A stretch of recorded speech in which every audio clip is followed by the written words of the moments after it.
When I was 26, I worked night security at Westfield Mall downtown. I'd walk the whole place: food court, service hallways, storage rooms, empty storefronts, checking that everything was locked up and nothing looked weird. It was boring mostly.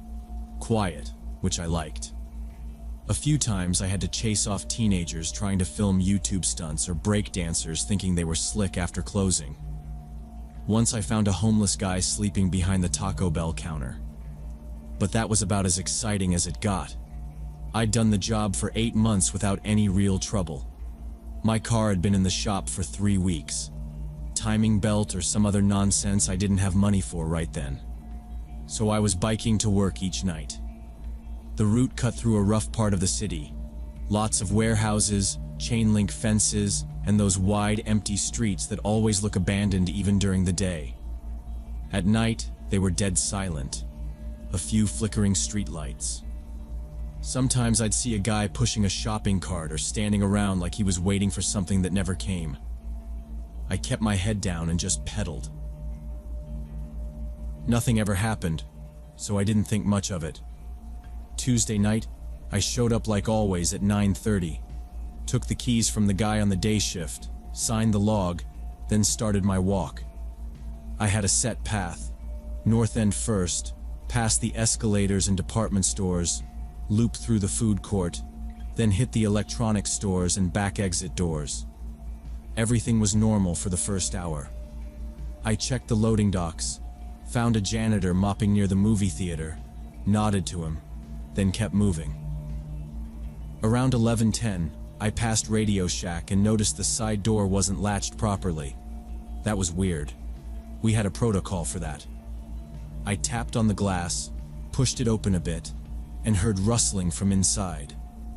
I stepped in and saw a kid in the aisle by the batteries. He was stuffing stuff into his backpack: chargers, a Bluetooth speaker, I think even a radio. Tall kid, lanky, looked maybe 17. Wore a gray hoodie pulled halfway over a baseball cap, skinny jeans. His face was all acne, and he froze when he saw me. I didn't yell or try to grab him. That always makes things worse. I just said, "Hey, you can't be in here. Drop the bag and let's go call this in." He didn't run. He didn't even flinch. Just stared at me, then said, "This is bullshit. I didn't steal nothing. You saw the door was open. I'm not doing anything wrong." I stayed by the exit and radioed it in. Told dispatch there was a suspected break-in and requested police to respond. While I waited, I kept my eye on him, but gave him space. He started pacing, back and forth between the shelves. He wasn't looking for another way out. He was just worked up, muttering under his breath, rubbing his hands together like he couldn't decide whether to stay or bolt. I couldn't make out most of what he was saying, but it didn't sound good. After a couple minutes, he stopped moving and looked straight at me. "You think this is over?" he said. I didn't answer.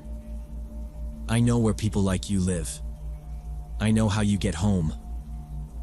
Still, I didn't say anything. Just kept watching him, one hand still on the radio. I'd heard threats before. Drunk guys yelling or dumb teens talking big. It didn't usually mean anything, but there was something about this kid's tone, calm, low, almost bored, that felt different. "On a bike, right?" he said, "through the warehouses."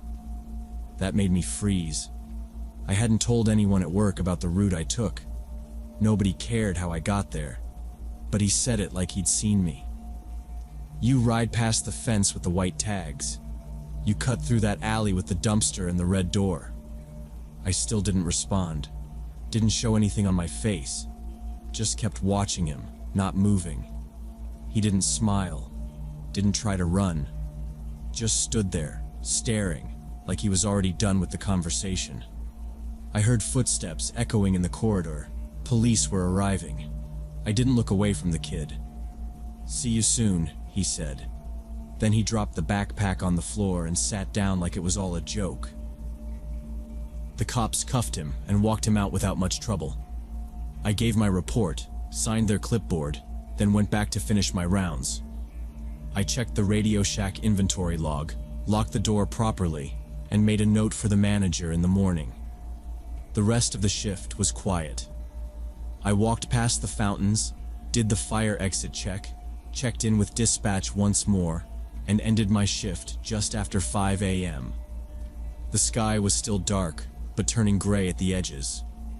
I rolled my bike out of the employee entrance, strapped on my backpack, and started pedaling down the street behind the mall. The police showed up 20 minutes later and took him away, but his threats stuck with me. I kept walking the mall, flashlight in hand, but I wasn't really paying attention to the usual checks. Every corner I turned, I expected someone to be standing there. Nothing was different physically, but everything felt off. My ears kept picking up little sounds, vents humming, the soft creaks of steel gates, distant echoes, and each one made me whip around. When my shift ended, I unlocked the rear exit and rolled my bike into the alley behind the mall. The sun wasn't up yet, and the air was still heavy with that stale industrial smell. I pedaled fast. That stretch of road past the shipping yards felt 10 times longer than usual. Every flickering streetlight felt like a stage light aimed at me. I started noticing things I'd never paid attention to before. Discarded beer cans in the gutter, busted cameras on telephone poles, tire tracks that led into dead ends. I made it home without seeing anyone, but I didn't relax. My apartment was a studio on the 3rd floor, just one window facing the alley. I locked the door and latched the window, then checked them both again 10 minutes later. I kept the lights off, sat on the floor instead of the couch. My phone buzzed once, a spam email, but I nearly dropped it. I barely slept. Just lay there listening to the fridge hum and distant traffic. My brain kept replaying the way he'd said my route out loud. The casual tone, like he'd already seen it happen. Next day, I got up groggy and considered calling out sick. I even had the phone in my hand, but I needed the paycheck. I told myself it was just a dumb kid trying to scare me. I took the long way to work that night, added 3 blocks and 2 extra turns to my usual route, just in case. Still rode past plenty of dark alleyways and warehouse gates. Still felt watched. Thursday morning, I was off shift and asleep when my phone rang. Unknown number. I let it go to voicemail, but then it rang again. It was my supervisor, Sam, who never called unless something was seriously wrong. "Oleg," he said, "I need you to listen carefully. Michael didn't check out after his shift last night. They found him early this morning." I sat up, heart pounding. "What do you mean, found him?" "In the industrial district, near that old textile plant. He was unconscious when someone saw him lying in the street. Paramedics tried, but he didn't make it." I didn't say anything for a second, just stared at the floor. "Cops say it was a blunt object. Bike was found 2 blocks away, untouched. They're looking into it. Michael worked the East Wing. Good guy. We always crossed paths around 2 a.m. to swap walkie batteries. He left after me most nights and rode his bike the same direction, past the same warehouses, same back streets." I told Sam about the kid from Tuesday, the one I caught stealing, about the threats, about how he knew my route home. Sam told me to report it directly to the officers. I did. They sent someone over that afternoon. I walked them through the incident, told them the time, description, what the kid had said. They nodded a lot, took notes, asked if I felt threatened. I told them I didn't just feel it, I believed it. Then they told me the kid had been released. Wednesday afternoon, juvenile offense, no priors, just a citation and a warning. I asked them point blank if they thought it was him. They said there wasn't enough to make a connection. No physical evidence, they said. No witnesses. One even added, could be unrelated. Bad neighborhood. The moment they left, I packed a bag. I didn't want to spend another night alone in that apartment. I called my brother across town and asked if I could crash with him for a few days. He didn't ask why. I didn't show up to work that night, or the night after. I called Sam on Monday and told him I was quitting. He didn't argue, said he understood. That following week, I moved in with my brother full-time. Found a temp job doing warehouse stocking. It wasn't great, but at least it didn't involve wandering through empty buildings at night. Michael's death hit the news briefly. Local security guard killed in late-night assault, one article said. The investigation stalled quickly. The cops said they had leads, but nothing panned out. Within a month, the updates stopped. Case went cold. I still think about it. About that night in Radio Shack. About the way the kid looked at me, like he was picking something off a checklist. I try to reason with myself. Maybe it was just coincidence. Maybe Michael ran into someone else that night. But both of us rode through the same part of town. Same time, same route, same job. Sometimes I wonder if the kid was bluffing. Maybe he just got lucky. But something about how calm he was, how sure. I don't know. He didn't yell or panic like most kids caught red-handed. He talked like someone who wasn't scared of getting caught at all. I never saw him again. No follow-up, no arrest. His name never came up in the papers. I stopped reading them after a while. Didn't want to know what else got missed. I still check over my shoulder when I ride anywhere at night. Still take different routes even when I don't have to. I keep my door double locked and never leave windows open past dark. I never went back to security work. Never stepped foot in that mall again. Sometimes I wonder what might have happened if I hadn't reported him. Or if I hadn't been the one who caught him. But mostly I think about Michael. About how he didn't know what was coming. And how close I probably came to it being me.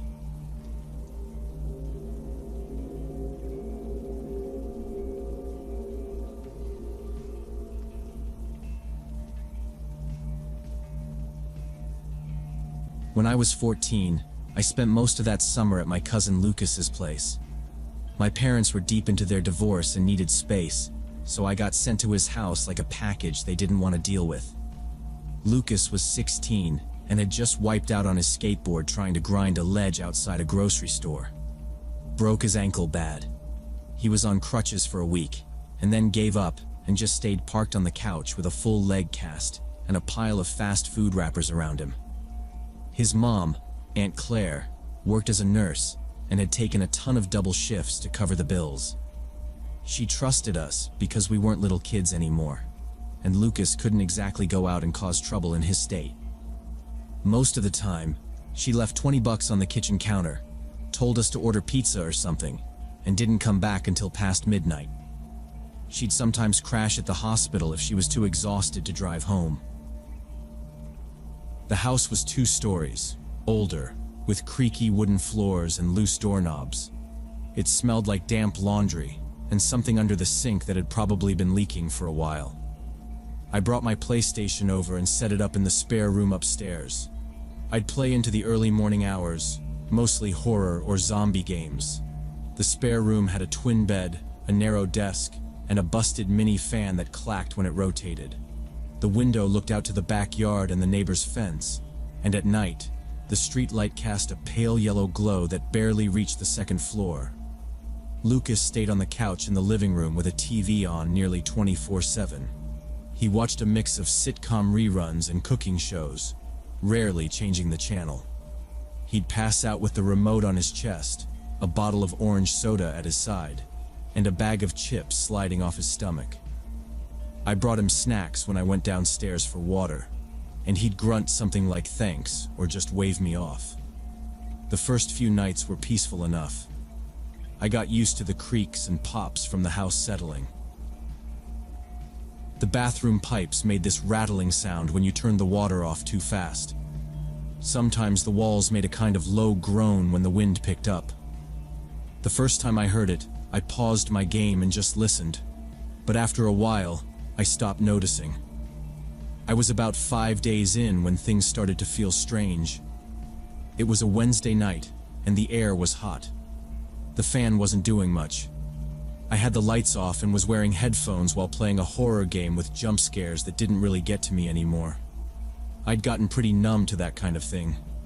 The spare bedroom was dark except for the flicker of the screen. I'd been playing for maybe 3 hours, deep into this part where you sneak through an abandoned hospital, when I heard a scratching sound. At first, I thought it was in the game, but it didn't match what was happening on screen. I paused and pulled off my headphones. The scratching was faint, rhythmic. It sounded like something dragging lightly across wood. Maybe a nail or a fingertip. It was coming from the hallway. I waited a few seconds, thinking maybe Lucas was trying to hobble upstairs. But then I heard him snoring from the living room. Loud, wet snores, the kind where you know the person's out cold. The scratching kept going. I got up and walked to the door as quietly as I could. I didn't open it. I just leaned in and listened. It was right on the other side now. Slow, deliberate, not scraping randomly. Like it was moving back and forth in short lines. There was a gap under the door, not big enough to see through clearly, but the hallway light was on. Aunt Claire always left the light on downstairs, and the upstairs hallway bulb stayed on too. Just one of those habits. So there was just enough glow for me to see something. A shape, low to the ground, not a person, not upright. It was crawling or lying flat and pulling itself. I could see it moving inch by inch, a shifting shadow just beyond the frame. It was coming toward the door, very slowly. I turned off the TV. The screen went black. The only sound in the room was the soft clack of the fan and that continued scratching. My mouth was dry, but I didn't move. Didn't even breathe for a moment. I waited for it to stop. I kept telling myself it had to be something explainable. Maybe a dog? But they didn't have a dog. Maybe something from outside? But how would that get into the upstairs hallway? The shadow paused just in front of my door. Then, without warning, it moved faster. Not like a jump, but faster than it had been. The scratching grew louder, more pressure. Like it was testing the door, trying to push or dig. I backed up until I hit the edge of the desk. My foot caught a power strip and I nearly tripped. I reached down, hands shaking, and unplugged the PlayStation. Total silence now. No game, no fan. Nothing but the hallway and the slow return of that scratching, now softer, as if it was retreating. I dropped to the floor and put my eye to the bottom gap. The shadow was still visible but shrinking. Moving away. It stopped once near the top of the stairs and didn't move for maybe a full minute. I couldn't see clearly, but I knew it was still there. Then it disappeared. I heard a creak, one of the floorboards near the top step. Then nothing. I stayed on the floor for a while, maybe 20 minutes, not sure what to do. Eventually, I grabbed my phone and turned on the flashlight. I aimed it toward the door and watched the beams slide across the bottom of the frame. No shadow now, no movement, just the hallway carpet and the edge of the opposite wall. Still, I didn't open the door. Not yet. I sat on the bed with the flashlight in my lap, staring at the door. The house was quiet again. The kind of quiet that feels hollow. Then I heard the microwave beep downstairs. One loud beep, followed by another. The shape stopped right outside my door. The scratching turned into a faster, rougher scraping, like nails digging into wood. Then I heard it, panting. Not quiet breathing, but a raspy, heavy sound like something struggling to pull in air. It was loud enough that I thought Lucas might hear it downstairs, but his snoring hadn't stopped. I stared at the door handle. It started turning. Slow, like someone didn't want me to notice. I couldn't move. I just sat there, frozen, with my controller gripped so tight my knuckles hurt. I knew it wouldn't help me, but it was the only thing in my hands. The door creaked open maybe 6 inches, no more than that. It stopped part way, not pushed wide, just barely open like someone was peeking or testing the air. Then it came in. Something dark, low, hunched. It dragged itself over the carpet with this jerky motion, like it didn't know how arms or legs were supposed to work. The hallway light behind it cast a shadow across the floor, long and distorted. I couldn't see a face, couldn't tell if it had one. But it was big. Bigger than a person crouching, but not tall enough to stand. It moved wrong. I felt my legs trying to back me up toward the wall, but I didn't move. I just stared. The panting got louder as it dragged closer. My hands were shaking hard now. The controller almost slipped from my fingers. It was maybe 3 feet into the room when I finally moved. I couldn't stay still anymore. I jumped to my feet, screamed louder than I ever had, and bolted straight past it. I didn't look at its face. I couldn't. I pushed the door the rest of the way open with my shoulder and flew down the stairs in bare feet, almost slipping halfway down. Lucas was still on the couch. He jerked awake as I came flying into the room. "There's something upstairs," I shouted, out of breath, voice breaking. "There's something in the room." He sat up quick, groaning from the pain in his leg, and reached for his crutches. I was crying and trying to explain, but nothing came out right. I just kept saying, "It opened the door. It came in. It crawled." Lucas didn't wait. He grabbed his crutches and started up the stairs with me behind him. The hallway light was still on, and the door to the spare room was wide open. My flashlight was on the bed, pointing toward the floor where I'd dropped it. We stepped in together. The room looked empty.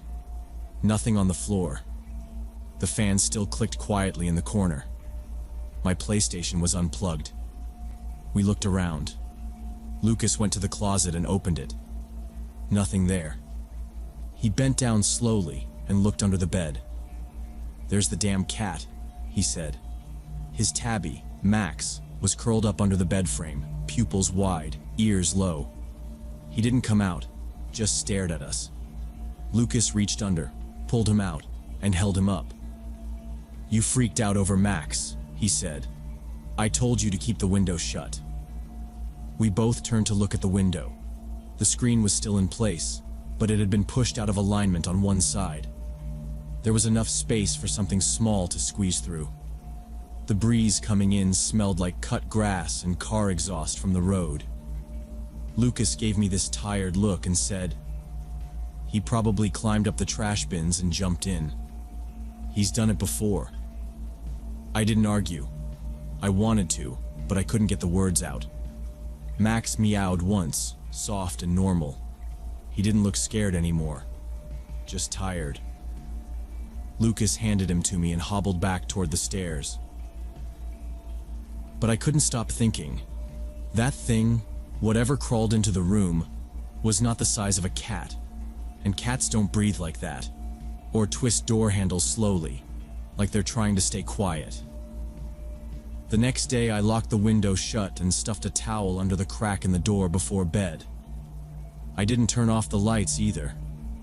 Lucas teased me for a while, saying I needed to cut back on horror games and drink some water or whatever.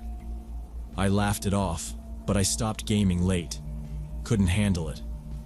I never slept alone in that room again. After that night, I started sleeping on the couch next to Lucas, or in a sleeping bag in the living room. We never saw anything else weird happen. Max acted normal every day, curling up in our laps and purring, begging for snacks. He didn't avoid the spare room. Sometimes he even scratched at the door wanting in. but I couldn't shake what I saw. The way it moved, the sound of its breathing, the way the door turned slowly like it was testing if I was awake. None of that added up to a cat climbing through a window. Even if it somehow pushed the screen aside and landed quietly, there's no way it moved like that. Lucas told me I probably fell asleep with the game on and dreamed it. That my brain mixed up the screen visuals and the noises outside and the cat moving around. He might be right. I wanted him to be right. But I remember the feel of the floor shaking as I ran down the stairs. The sound of the panting only feet away. The door cracking open without a word or a sound from the hall before that. It's been years. I've told people parts of it, but never the full thing. I don't talk to Lucas much anymore. We both moved on. But sometimes, if I hear a creak outside my room in the middle of the night, I still freeze. I still think about how it stopped just outside my door, and how it knew how to turn the handle.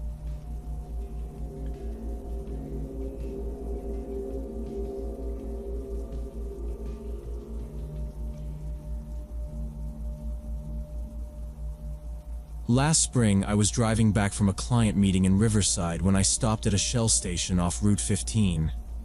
It was around 9 p.m., dark already, but not too late for a quick stop. The place was mostly empty except for 2 cars at the pumps. One old Ford pickup and a silver compact that looked like it had seen better days. I pulled into the farthest pump to the right, closest to the building. The overhead lights buzzed quietly, and the air smelled faintly of burnt coffee and gasoline. I filled up the tank, locked the car, and walked inside. The glass door creaked open, and the AC hit hard.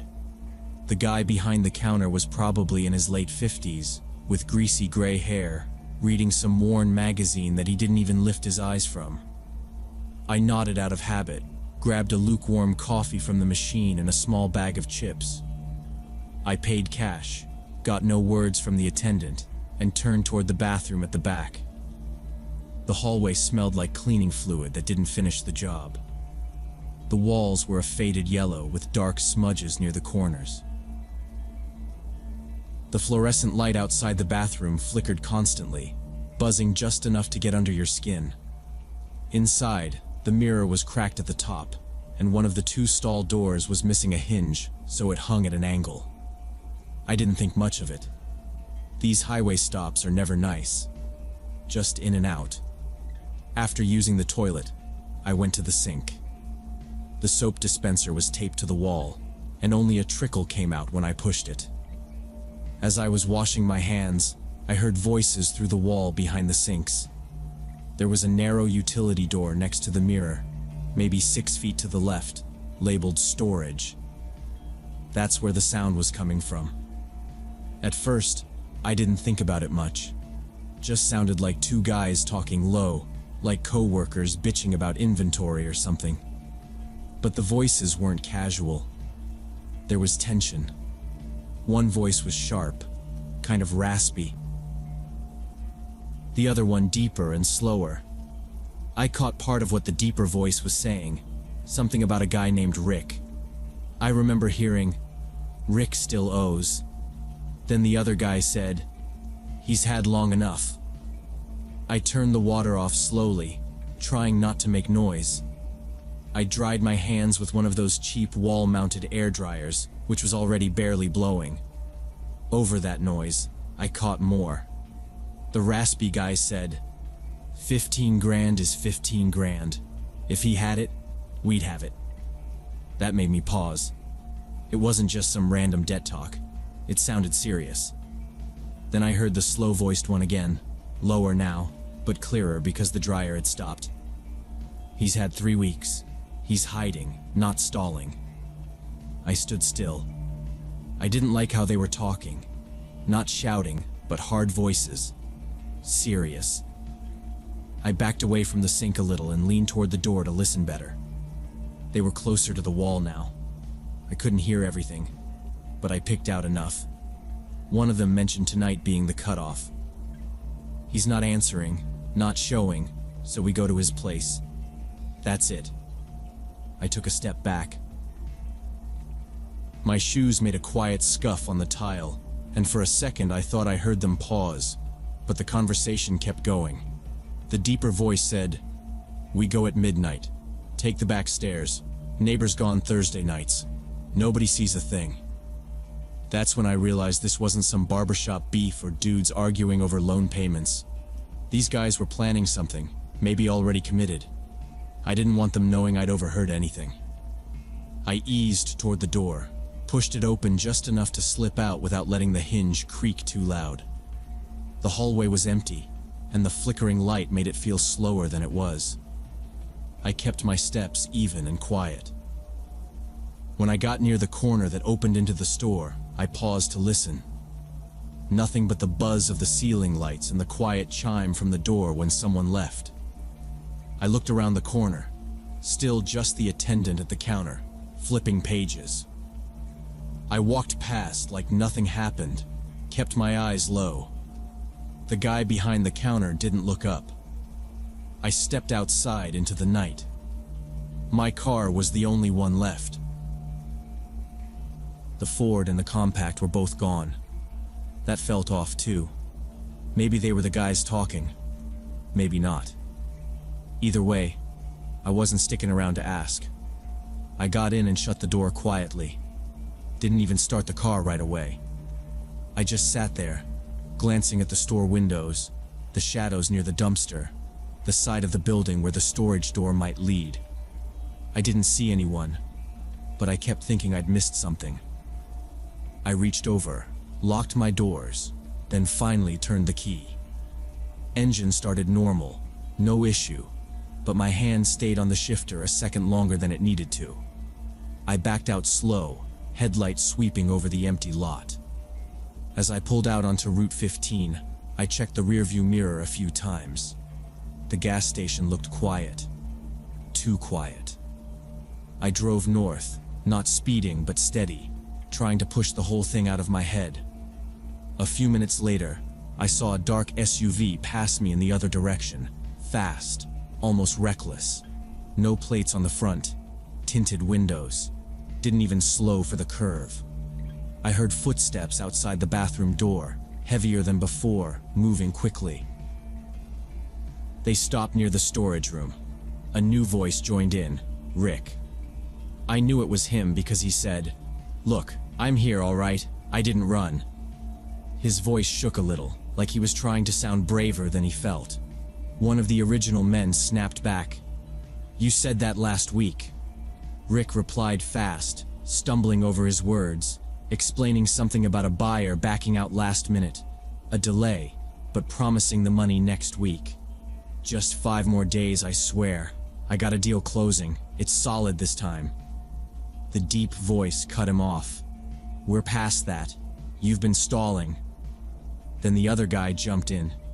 "You think we're stupid? We wait, we lose face.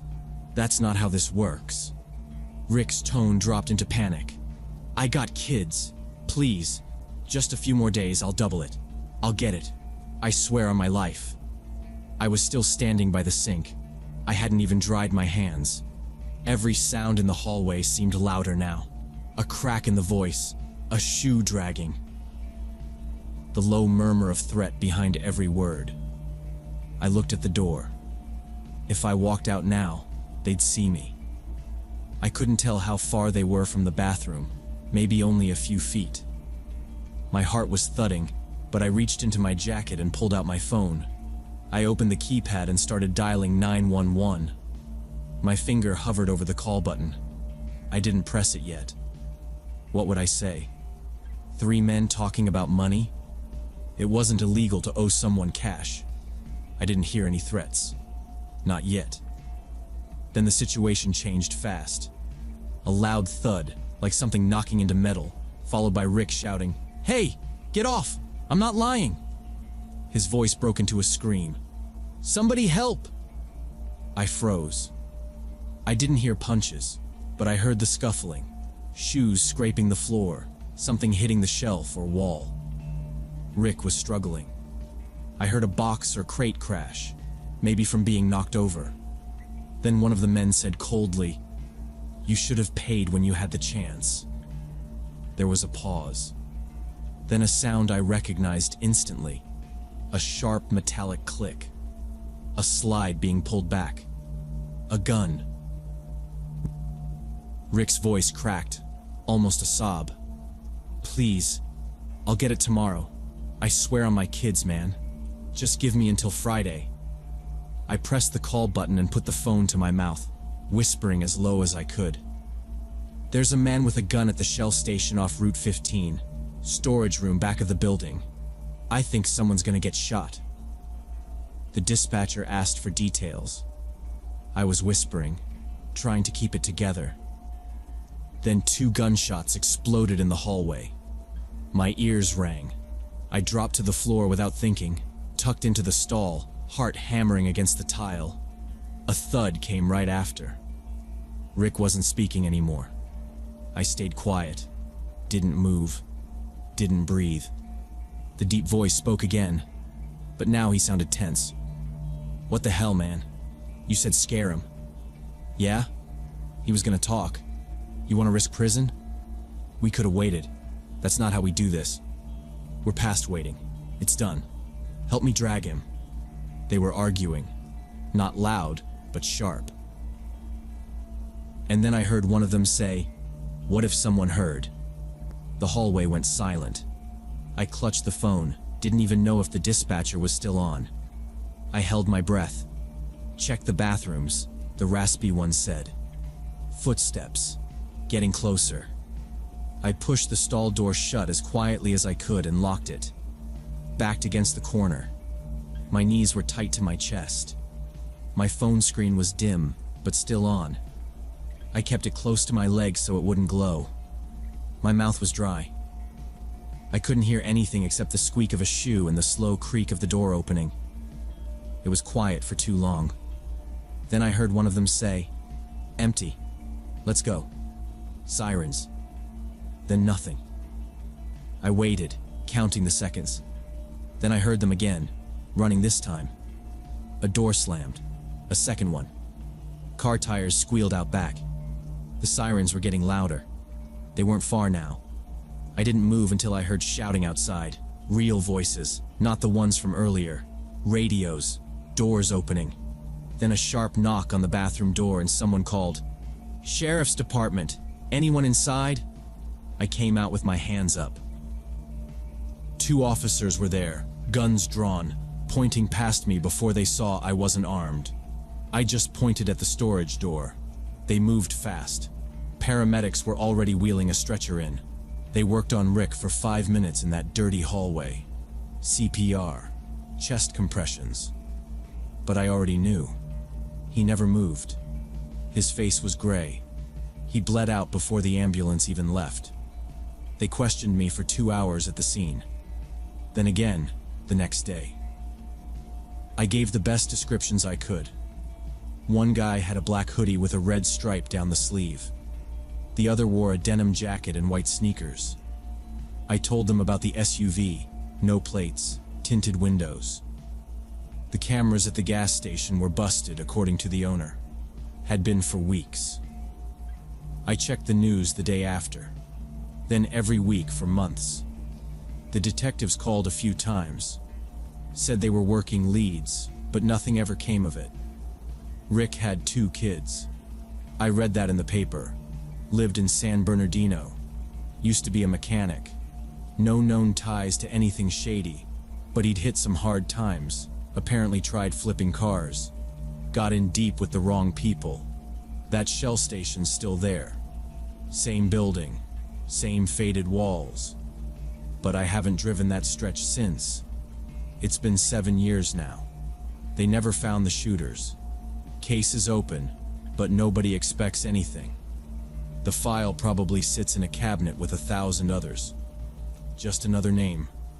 Just another night. I still think about Rick sometimes. I didn't know him. Never saw his face. But I heard his last words. Heard him begging. And that stays with you.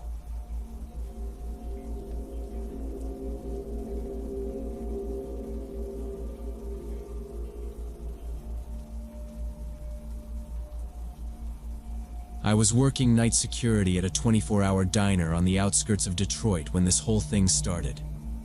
The place was called Hartley's, one of those long, narrow diners with fluorescent lights buzzing overhead and a row of red leather booths along the windows. The counter ran the length of the floor with swivel stools bolted to the ground, and there was always a faint smell of burnt coffee and fryer grease hanging in the air. Most nights were dead quiet. A few regulars would stop by, truckers, warehouse guys from the industrial park down the road, or people from the all-night gas station a block away. Every now and then we'd get someone drunk or high, but nothing too wild. Just the usual messes to clean up and keep from escalating. I usually passed the time reading or watching YouTube with one earbud in, one out. I worked the graveyard shift alone, midnight to 6 a.m. The cook stayed in the back, mostly out of sight unless there was an order, and the waitress usually disappeared into the office or kitchen when things were slow. I liked it that way. Just me, the hum of the fridge, and the occasional hiss of the grill. Easy money, not too much pressure, and enough downtime to study on my tablet if no one was looking. After 6 months, I knew every creaky floorboard, every buzz from the broken neon sign outside, every routine noise that came from the kitchen vents or the street out front. So when something didn't fit, I noticed. It was a Wednesday night, or technically Thursday morning, around 2:30 a.m. The place had been empty for about an hour. The waitress had gone into the back to stock napkins or something, and I was at the far end of the counter, sipping a soda and flipping through an old paperback. That's when the bell over the door dinged, soft but sharp in the quiet. I looked up and saw her walk in. She couldn't have been older than 20. Dark hoodie, jeans, sneakers, and a big tote bag slung over one shoulder. Her face looked pale under the diner lights. Her hair was kind of messy, like she'd been walking in the wind. But what I noticed right away was how she kept looking over her shoulder, like someone might come in after her. She didn't say much at first, just walked up to me and said, "Hey, I know this is weird, but can I stay here a few hours? Just until morning? My ex is following me." I nodded and said, "Yeah, sure. Pick a booth, wherever." She gave a small nod back and took the booth closest to the counter, near where I was sitting. Smart move. It gave her a clear view of the door, and it meant I could keep an eye on her too. I went to the kitchen window and let the cook know there was an order, just coffee. Black. Brought it out myself and placed it in front of her without saying much. She muttered, "Thanks," and wrapped her hands around the mug like she was trying to warm up. She didn't use her phone, didn't take anything out of her bag, just sat there, staring ahead. Every couple of minutes she glanced out the window.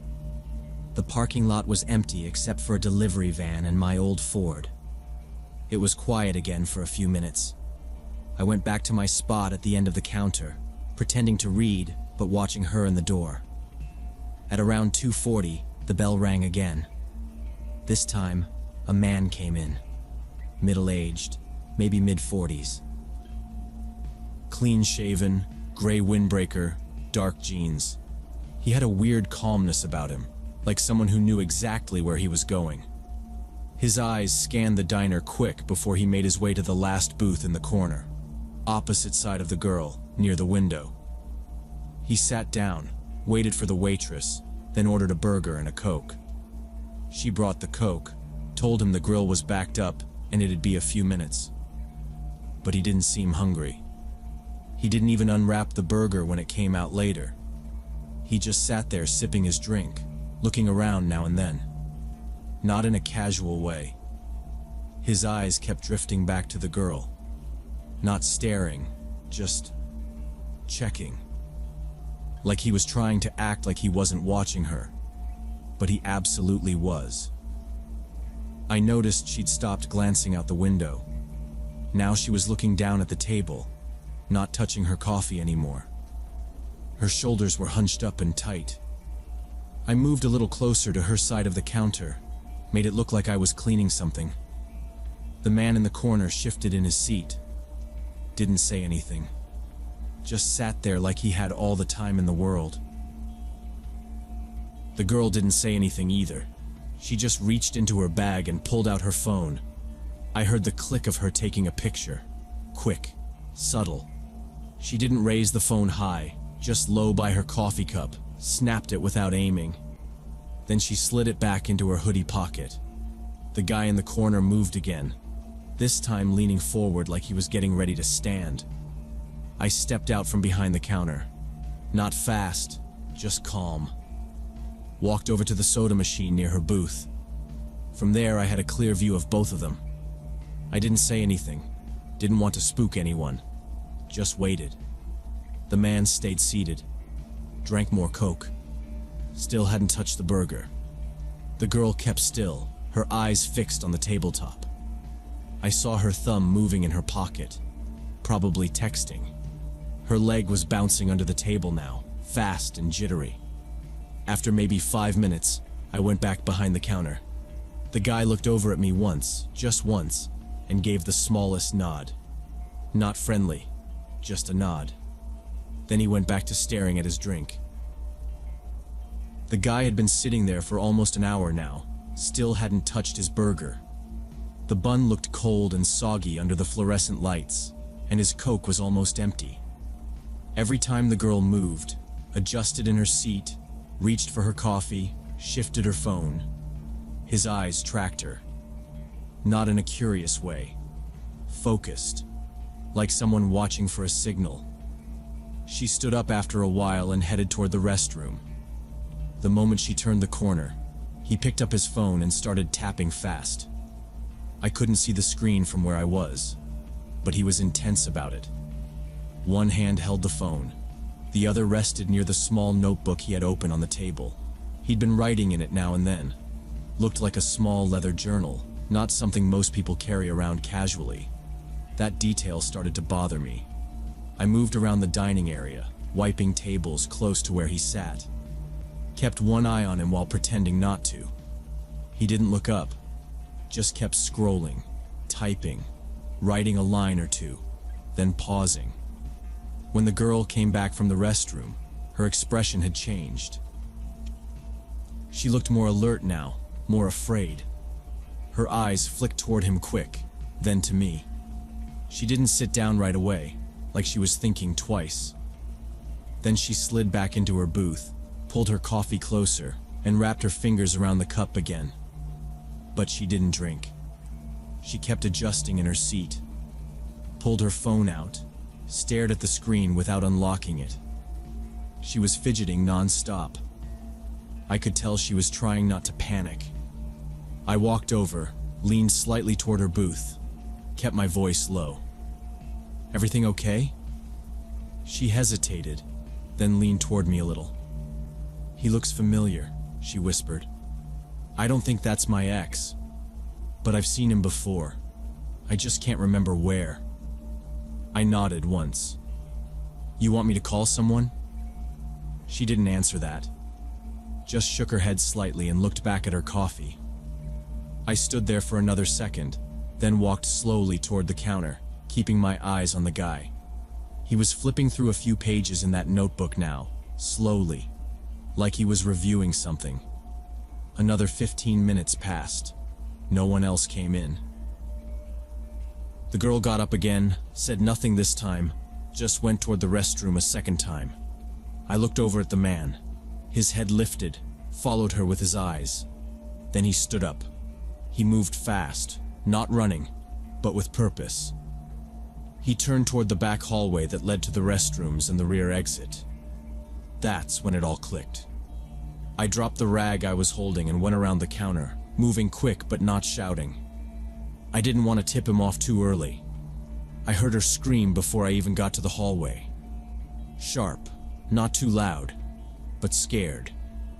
Real. I sprinted past the counter and into the back. The door to the back exit was swinging open. One of the hinges creaked like it had been shoved hard. Outside, in the edge of the parking lot, I saw the man's silhouette, running fast toward the side alley between our diner and the auto shop next door. The girl was standing just inside the hallway, shaking, pointing at the floor. Her mouth kept moving, but the words weren't coming out right at first. I looked down.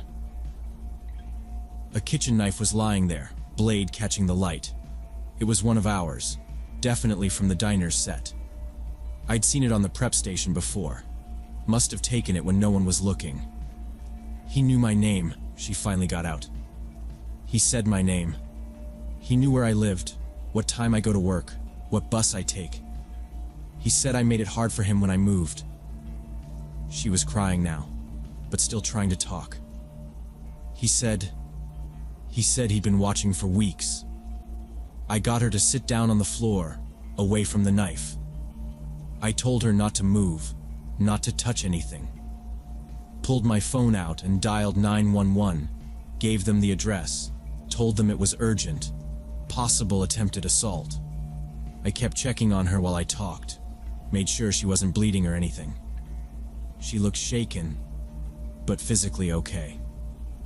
I heard the cook come out from the back kitchen, footsteps heavy and confused, but I waved him off and told him to stay out of the hallway. The cops arrived maybe 5 minutes later. Blue and red lights flashing through the windows, the whole parking lot lit up.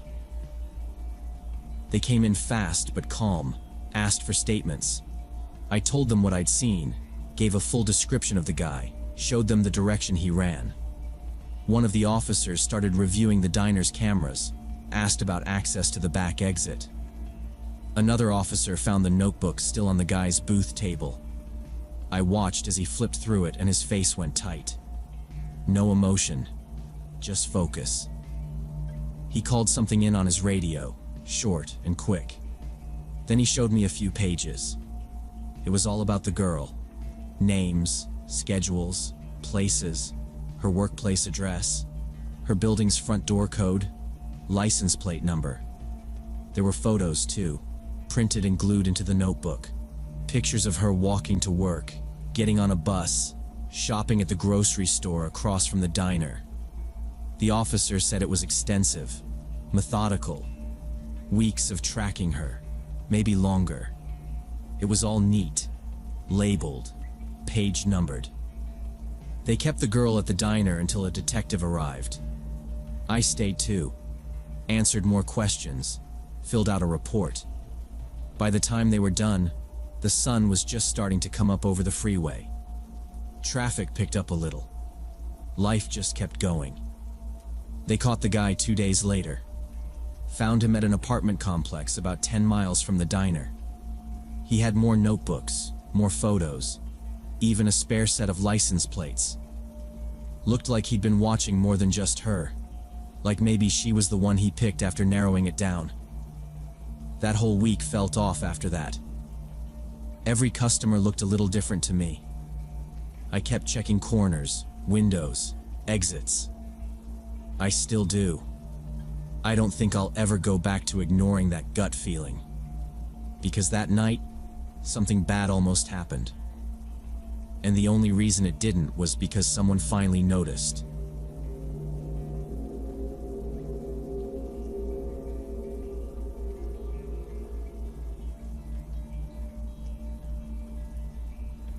I moved to Phoenix in early spring for a new job at a mid-sized tech firm.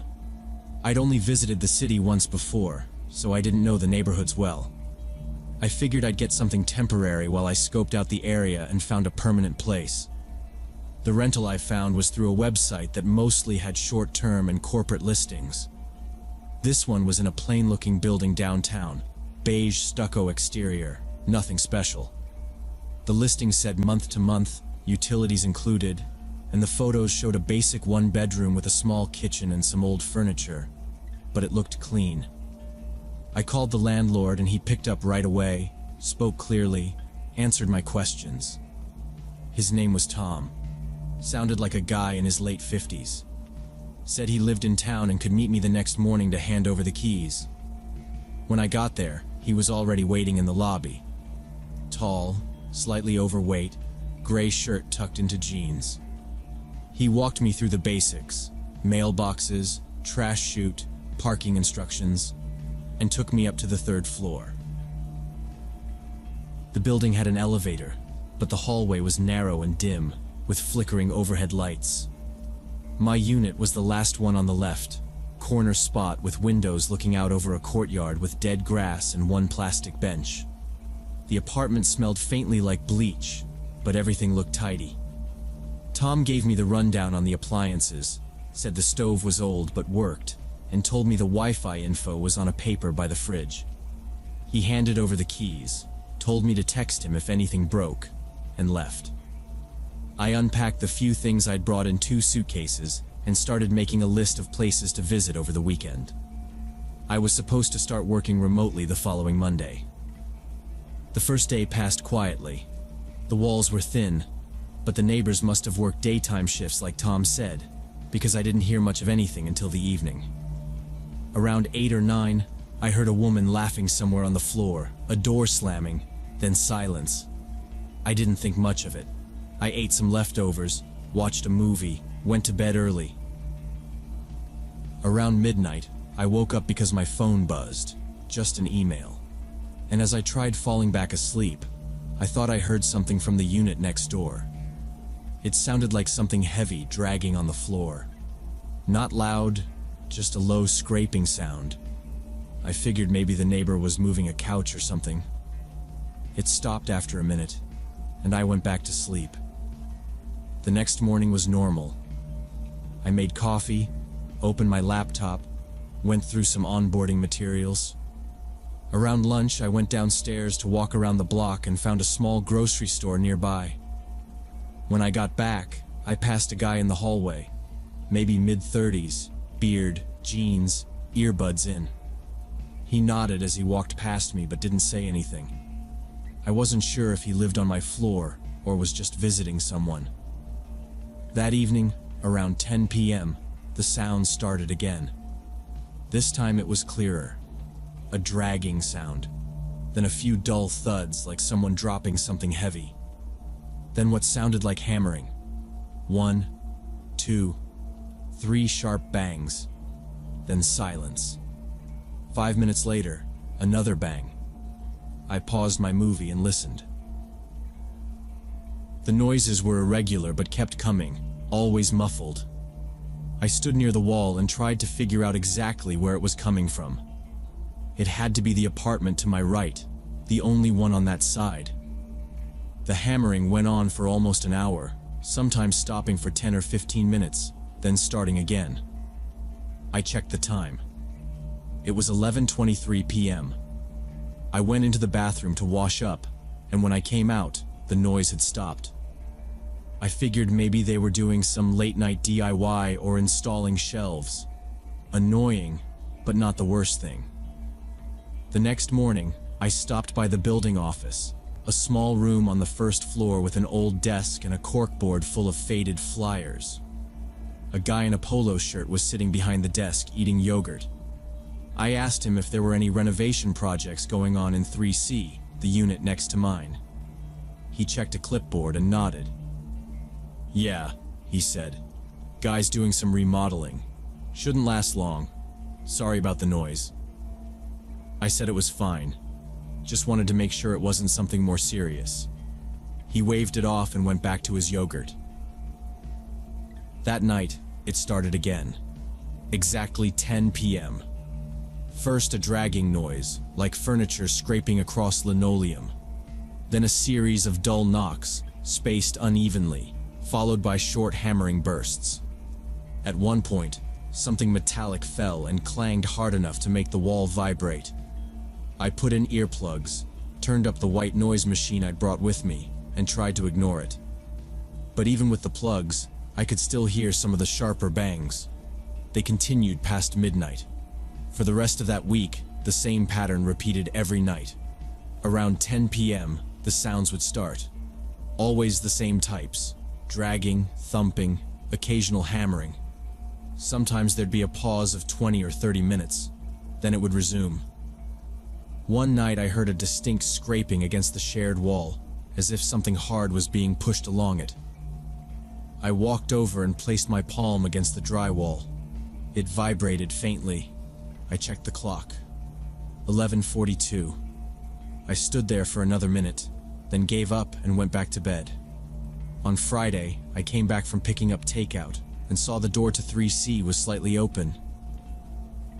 Not enough to see inside, just barely cracked. No light was coming from the gap. I stood there for a second, listening.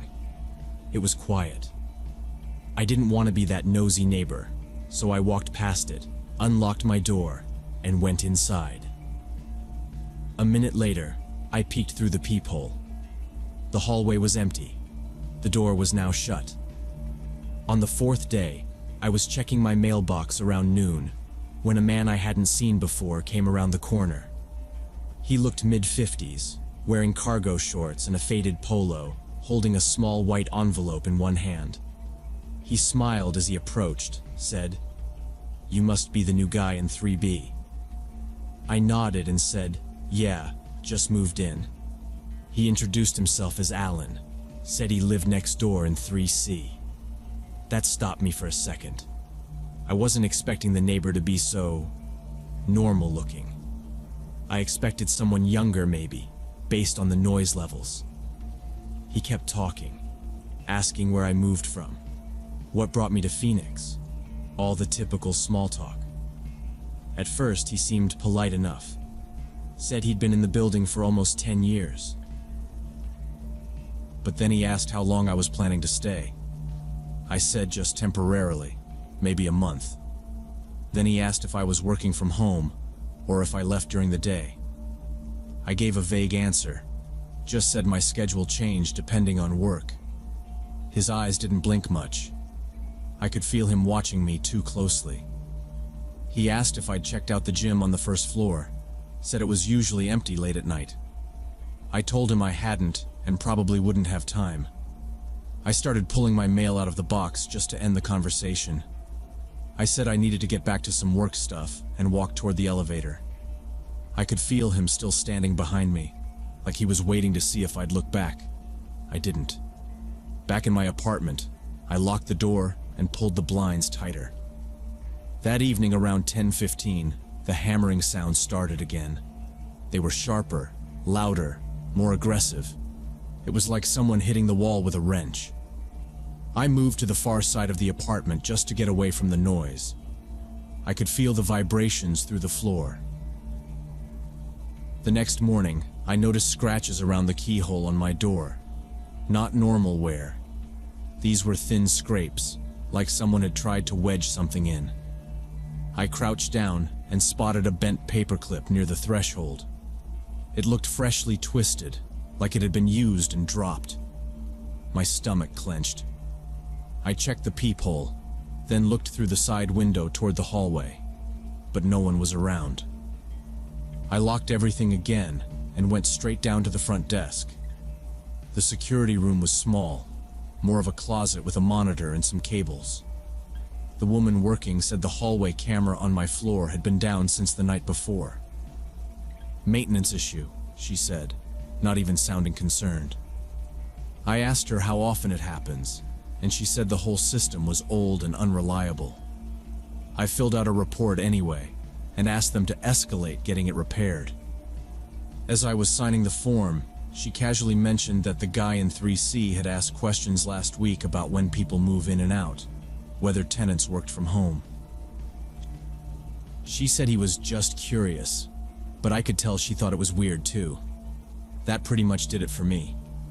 I decided right then not to wait around for anything worse to happen. I started looking up short-term rentals that afternoon, called 3 places, and booked a hotel room for the weekend as backup. I figured if I could be out by Saturday, I'd avoid any more close calls.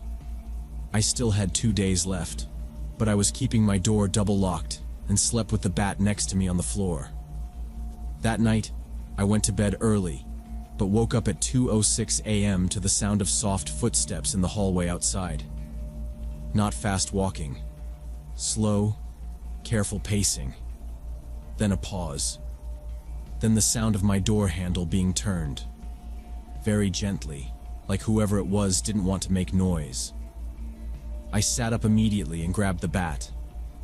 The door didn't open, but the handle kept turning slowly, back and forth. I stood about 6 feet away, not moving, just listening. After maybe 10 seconds, the turning stopped, then silence, then retreating steps down the hall. I dialed 911 with my phone already in my hand. The dispatcher stayed on the line while I watched the peephole. No movement, no sound. The cops showed up in under 10 minutes, knocked on my door, and asked me to stay back while they cleared the hallway. They didn't find anyone. The officer said there were no signs of forced entry, and without that or video footage, they couldn't do much. He was polite, but clearly frustrated. He advised me to consider moving soon if I felt unsafe. The next morning, I packed everything. Took both suitcases, my backpack, and shoved what I could into a laundry bag. I didn't even bother organizing anything. Called a rideshare and waited in the lobby until it arrived. I checked into a hotel across town by noon. 2 days later, I signed a lease for a different short-term unit in a building with security guards on site and working cameras. I never heard from Alan again. I blocked the landlord's number just in case, though I doubt he even knew what was going on. I didn't want to file a formal complaint or drag anything out. I just wanted out.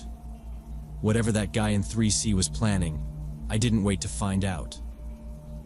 I think back to that conversation by the mailboxes, the way he asked about my schedule, my habits, and I wonder how many people he's done that to before. You never expect danger to come from a neighbor in broad daylight. But sometimes, it's the quiet, normal-looking ones who are the worst. I trust my gut more now. It's worth more than a lease and a few weeks of hassle.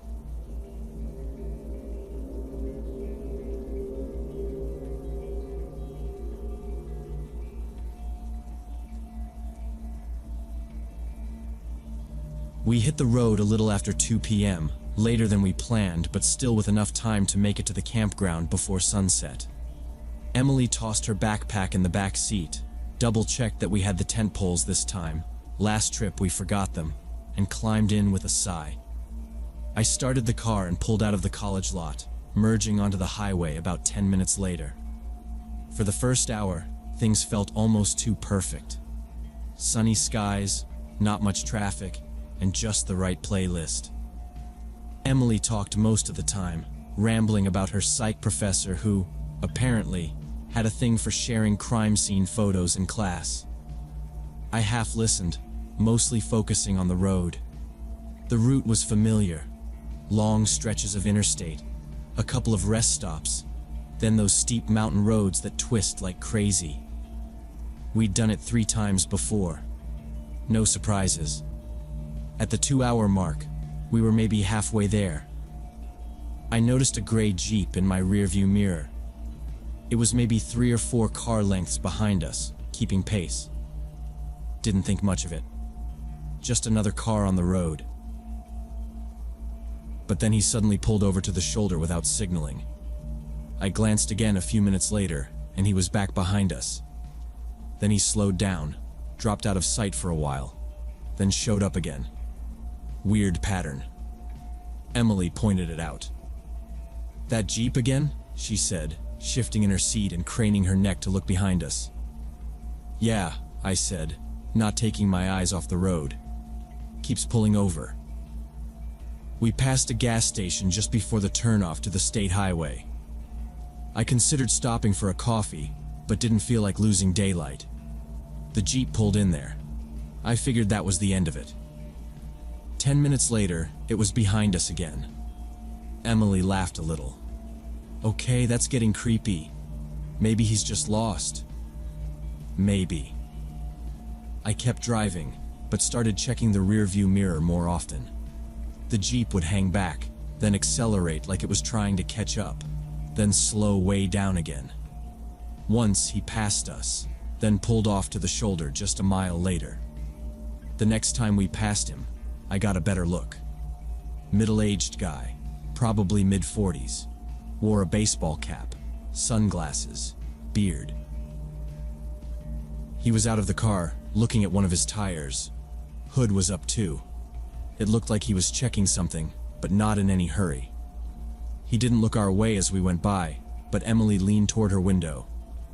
"That's gotta be the same guy, right?" "Yeah." I tapped the steering wheel, didn't say much else. We kept going. About 15 minutes later, we were on the 2-lane mountain road. Sharp turns, dense trees on either side. No cell signal out there. The sun was getting lower but still above the tree line.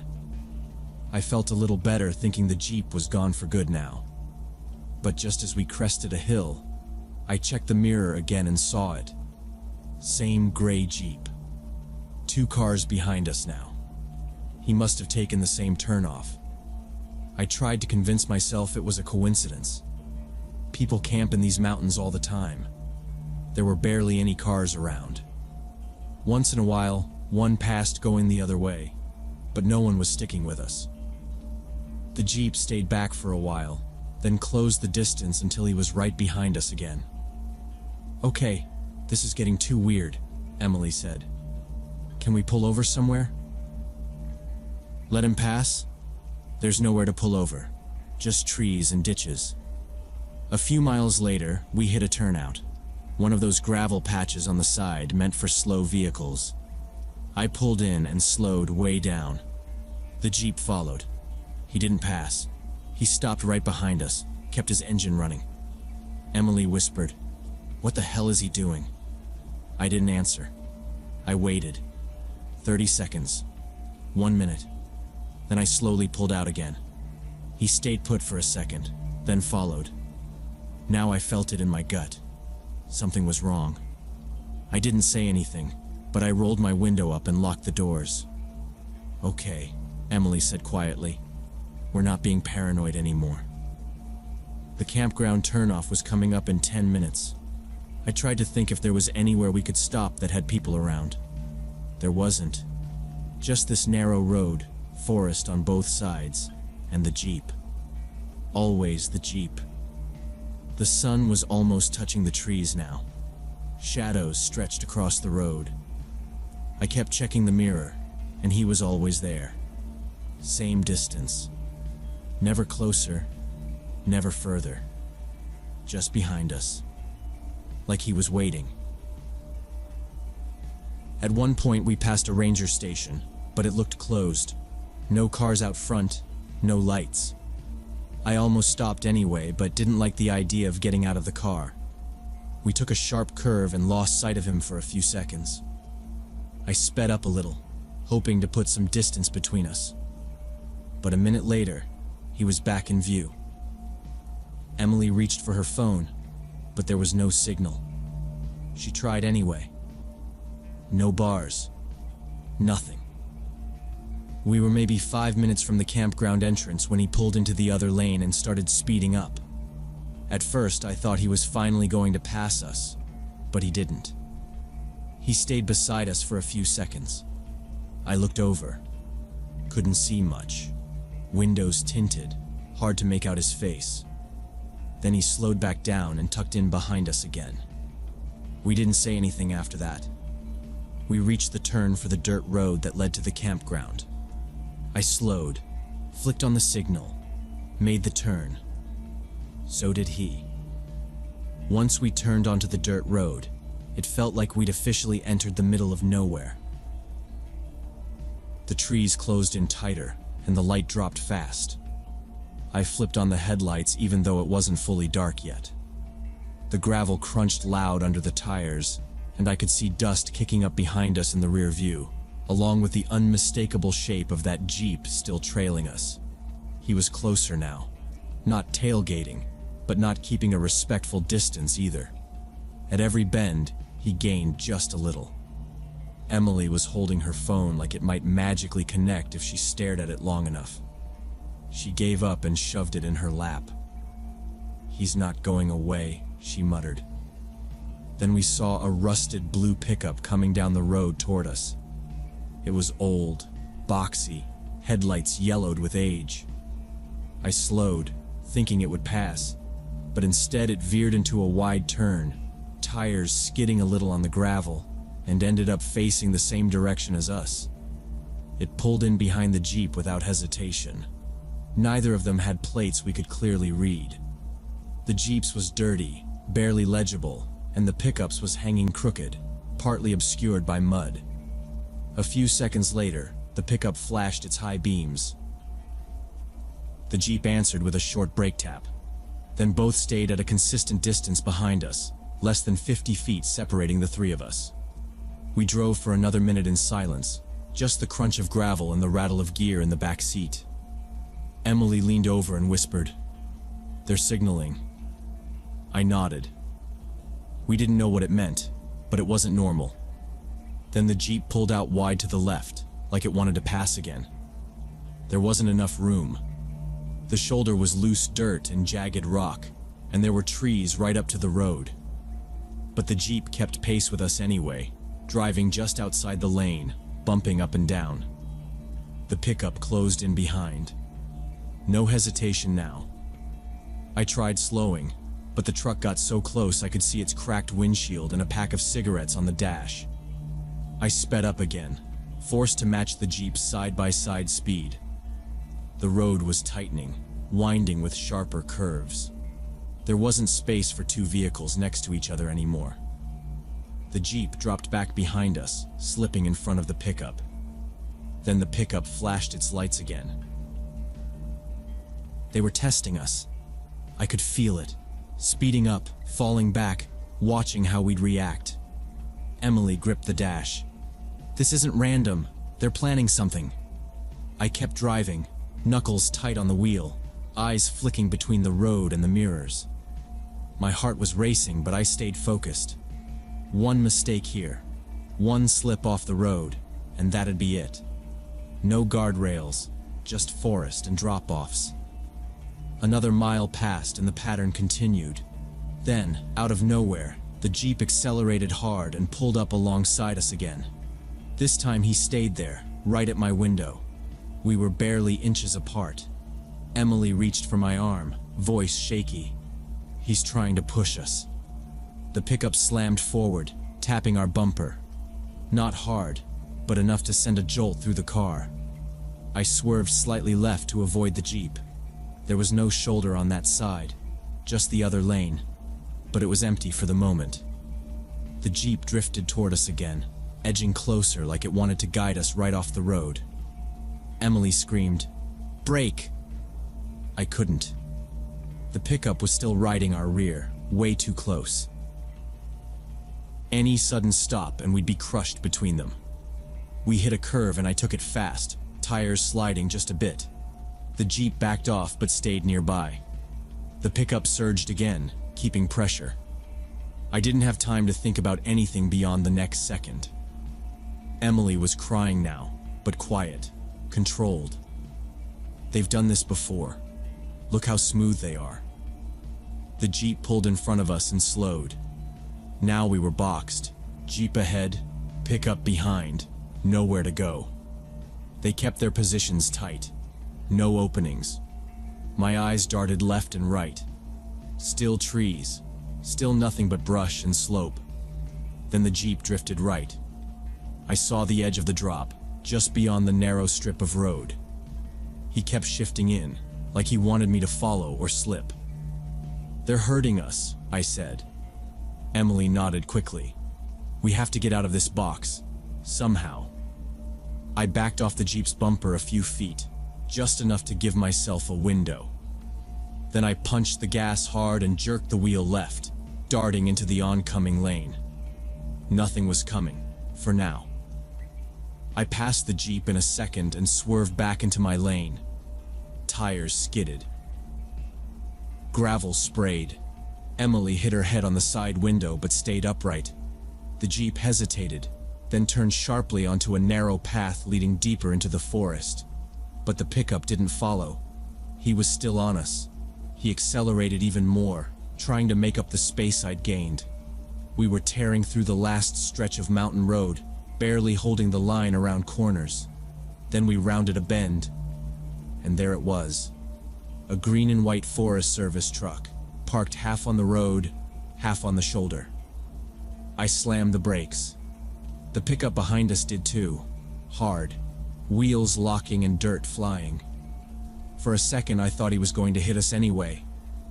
But then both he and the Jeep, which I could now see had stopped off the path ahead, turned sharply, each taking different dirt tracks, vanishing into the trees like ghosts. The Ranger stepped out of his truck slowly, hand resting on his belt. He looked confused but alert. I stopped the car in the middle of the road, engine still running. He walked up to my window. "Everything okay here?" Emily didn't wait. "No, sir. 2 vehicles were chasing us. Coordinated, trying to push us off the road." The Ranger didn't look surprised. "Gray Jeep? Old blue pickup?" We both nodded. He exhaled through his nose and looked back the way we came. "We've had reports. Never caught them." He got on the radio, called it in, told us to pull off the road and take a few minutes. Emily and I were shaking. I'd barely noticed it before, but my whole arm was numb from how tight I'd been gripping the wheel. He asked if we wanted to continue to the campsite. I looked at Emily. She didn't even answer, just stared straight ahead. I told him we were going back. We followed his directions to the nearest town, filed a report with the local police. They took it seriously, but didn't make promises. We got back to campus just before midnight, unpacked in silence. I still don't know what would have happened if that patrol truck hadn't been there. I try not to think about it, but the Ranger said one thing I'll never forget. Random usually isn't this coordinated. When it feels like a plan, assume it is.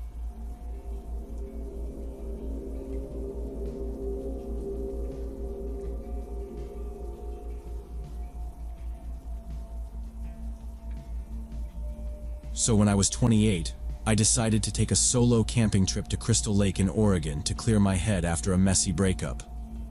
I had been planning this trip for months, and I needed the time away. No phone, no people, no reminders. Just silence. I packed my gear Thursday morning, double-checked everything. Tent, stove, bear spray, water filter, first aid kit, and drove the 3 hours to the trailhead. The drive was uneventful, just long stretches of pine and the occasional gas station. The parking lot was mostly empty, only 2 other cars when I arrived around 11:30. That was perfect. I didn't want to run into anyone. I signed in at the trail registry, threw on my 40-pound pack, and started the 8-mile hike a little after noon. The trail started out as a gravel path, but quickly narrowed into a packed dirt route through dense trees. The air was cool, mid-60s, and smelled like cedar and moss. I'd done this route twice before with friends, so I knew the key spots to watch for. Fallen trees, that steep switchback near mile 4, and the wide clearing about halfway in where you can usually stop for water. This time I didn't stop. I wanted to keep going, get to the lake, set up before dark. Everything felt routine. Birds chirped, insects buzzed. I saw some deer tracks, heard a squirrel scolding something up in the branches. I was sweating under my pack but moving at a decent pace. Around 2 hours in, the trail dipped into a shaded patch near a bend where a stream cut across the path. As I rounded it, I saw a man about 20 feet off the trail, sitting on a fallen log. He wasn't doing anything, just sitting. He looked maybe mid-40s, wiry, with short grayish hair and an old olive-green army jacket. No pack, no sleeping bag, nothing around him. He was just sitting there, still as stone, elbows on his knees, hands hanging loosely between them. I slowed my pace as I passed and gave a small nod, said, "Hey man," like I always do on hikes. Just polite trail etiquette. He didn't answer. He didn't even look at me. He just turned his head slightly away, like I wasn't there. It was strange. Usually people on the trail are friendly. Even the quiet ones give a nod. And seeing someone without gear that far out from the parking lot isn't normal. That part stuck in my head. There's no reason to be 2 hours deep into the forest without food, water, or at least a day pack. I walked a little faster after that. I didn't want to dwell on it. People are weird. Maybe he was just taking a break from his camp nearby. Maybe he hiked in super light. Still, something about it stayed with me. Every time I glanced over my shoulder, I thought I might see him walking up the trail behind me, but I didn't. By the time I reached Crystal Lake, it was close to 6 p.m. The lake is small, more like a large pond, but it's beautiful. Surrounded by thick trees, silent except for the occasional splash of a fish. I found the clearing I always liked on the east side, about 50 yards from the water. It's flat and dry, and there's a natural windbreak from some boulders nearby. I dropped my pack, stretched my shoulders, and started setting up my tent. The ground was damp in spots, but nothing too bad. I had the tent up in 20 minutes and got the rainfly secured in case the weather turned. As the sun dropped lower, I cooked dinner, dehydrated chili and some instant rice, on my little gas stove. It tasted fine. I cleaned the pot, hung my bear bag in a nearby tree, and walked down to the lake with a water bottle to filter some fresh water. The lake was still. No frogs, no wind, just the quiet kind of calm you get in these remote spots. I sat for a few minutes on a flat rock by the edge and watched the sunlight vanish behind the treetops. The man in the army jacket didn't come back to mind until I was back at my tent. I heard a few sticks snap in the woods while I was brushing my teeth. Probably deer. But I kept thinking about how still he had been. How he looked like he had been sitting there a long time, not resting, just watching. Like he was waiting for something. I zipped into my sleeping bag and tried to focus on the usual camping sounds. Branches creaking, wind shifting through the pines. I didn't hear any voices, no footsteps, just forest. I tried to put the weird encounter out of my mind. Around 10 p.m., I was sitting by the fire reading with my headlamp clipped to my cap. The campfire had died down a bit, so I tossed in a few more sticks to keep it going. I remember flipping a page when I heard a branch snap behind me. Not close, but close enough to get my attention. I paused, listening. The fire crackled quietly, and beyond that, nothing. Then another snap, slower this time, followed by the faint sound of something brushing against undergrowth. It wasn't the sound of random movement. It was spaced out, deliberate. A few seconds of silence, then another faint crunch. I stood up slowly and turned in the direction of the sound. My headlamp lit up a narrow stretch of trees but showed nothing moving.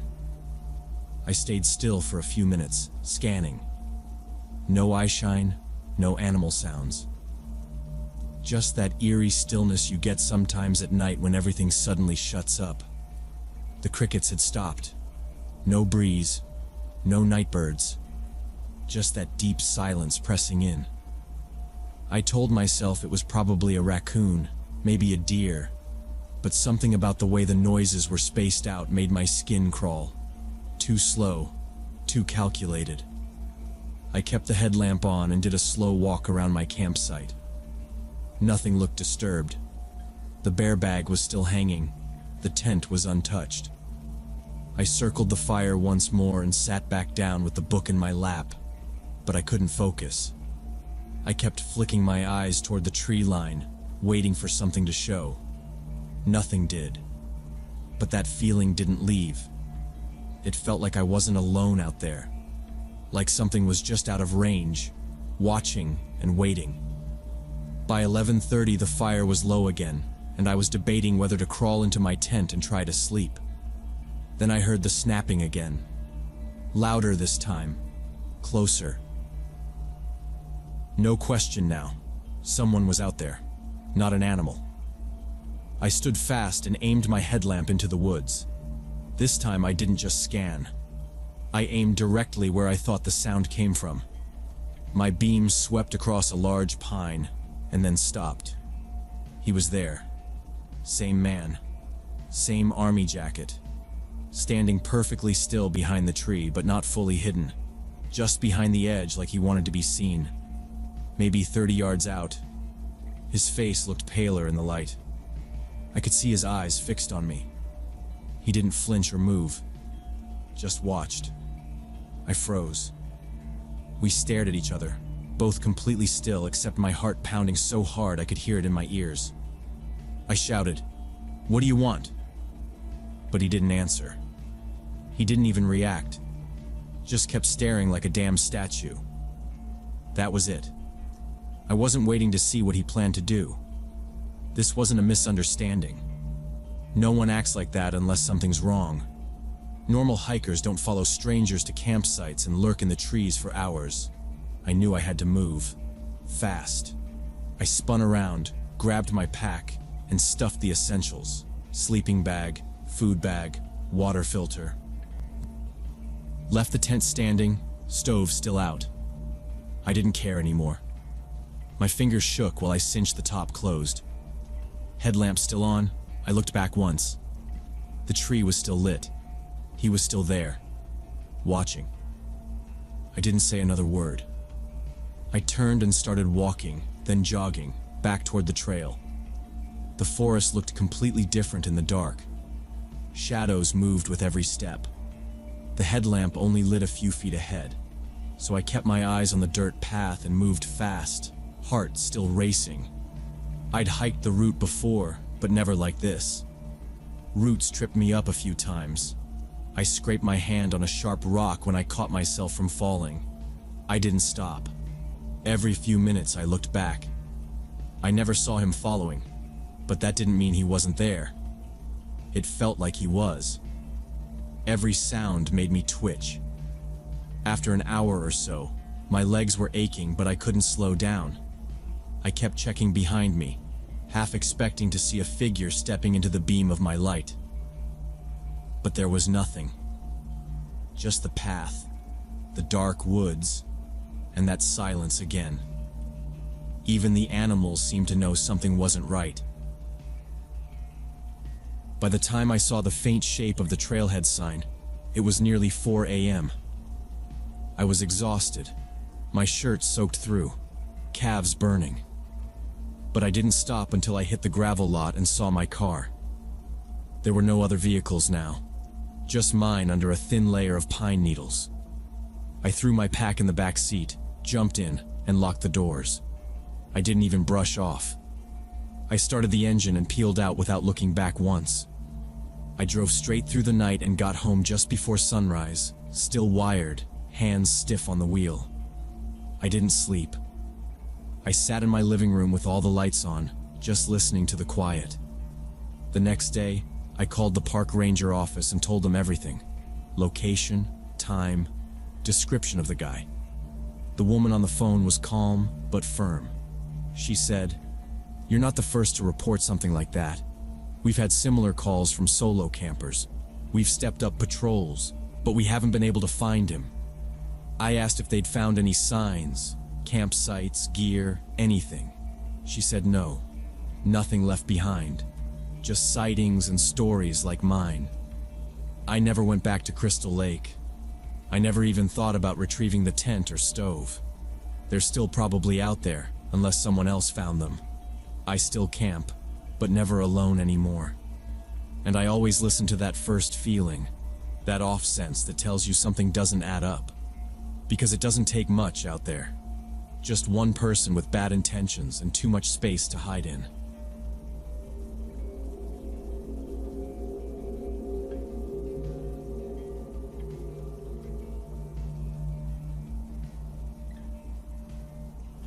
It was the third week on the job, and I was still figuring out how to stay awake past 3 a.m. I worked night security at an electronics warehouse out near the Beltway in Houston, one of those massive places you drive past without noticing. The place stocked tablets, phones, and laptops for a big-name retailer, so the whole building was under heavy surveillance. My little office sat near the front entrance, with a door that didn't close right, and an old wall-mounted AC unit that rattled every time it kicked on. I had 12 camera feeds up on 2 monitors, a coffee machine that worked when it felt like it, and a binder of emergency protocols no one had looked at in years. My shift started at 11 p.m. sharp.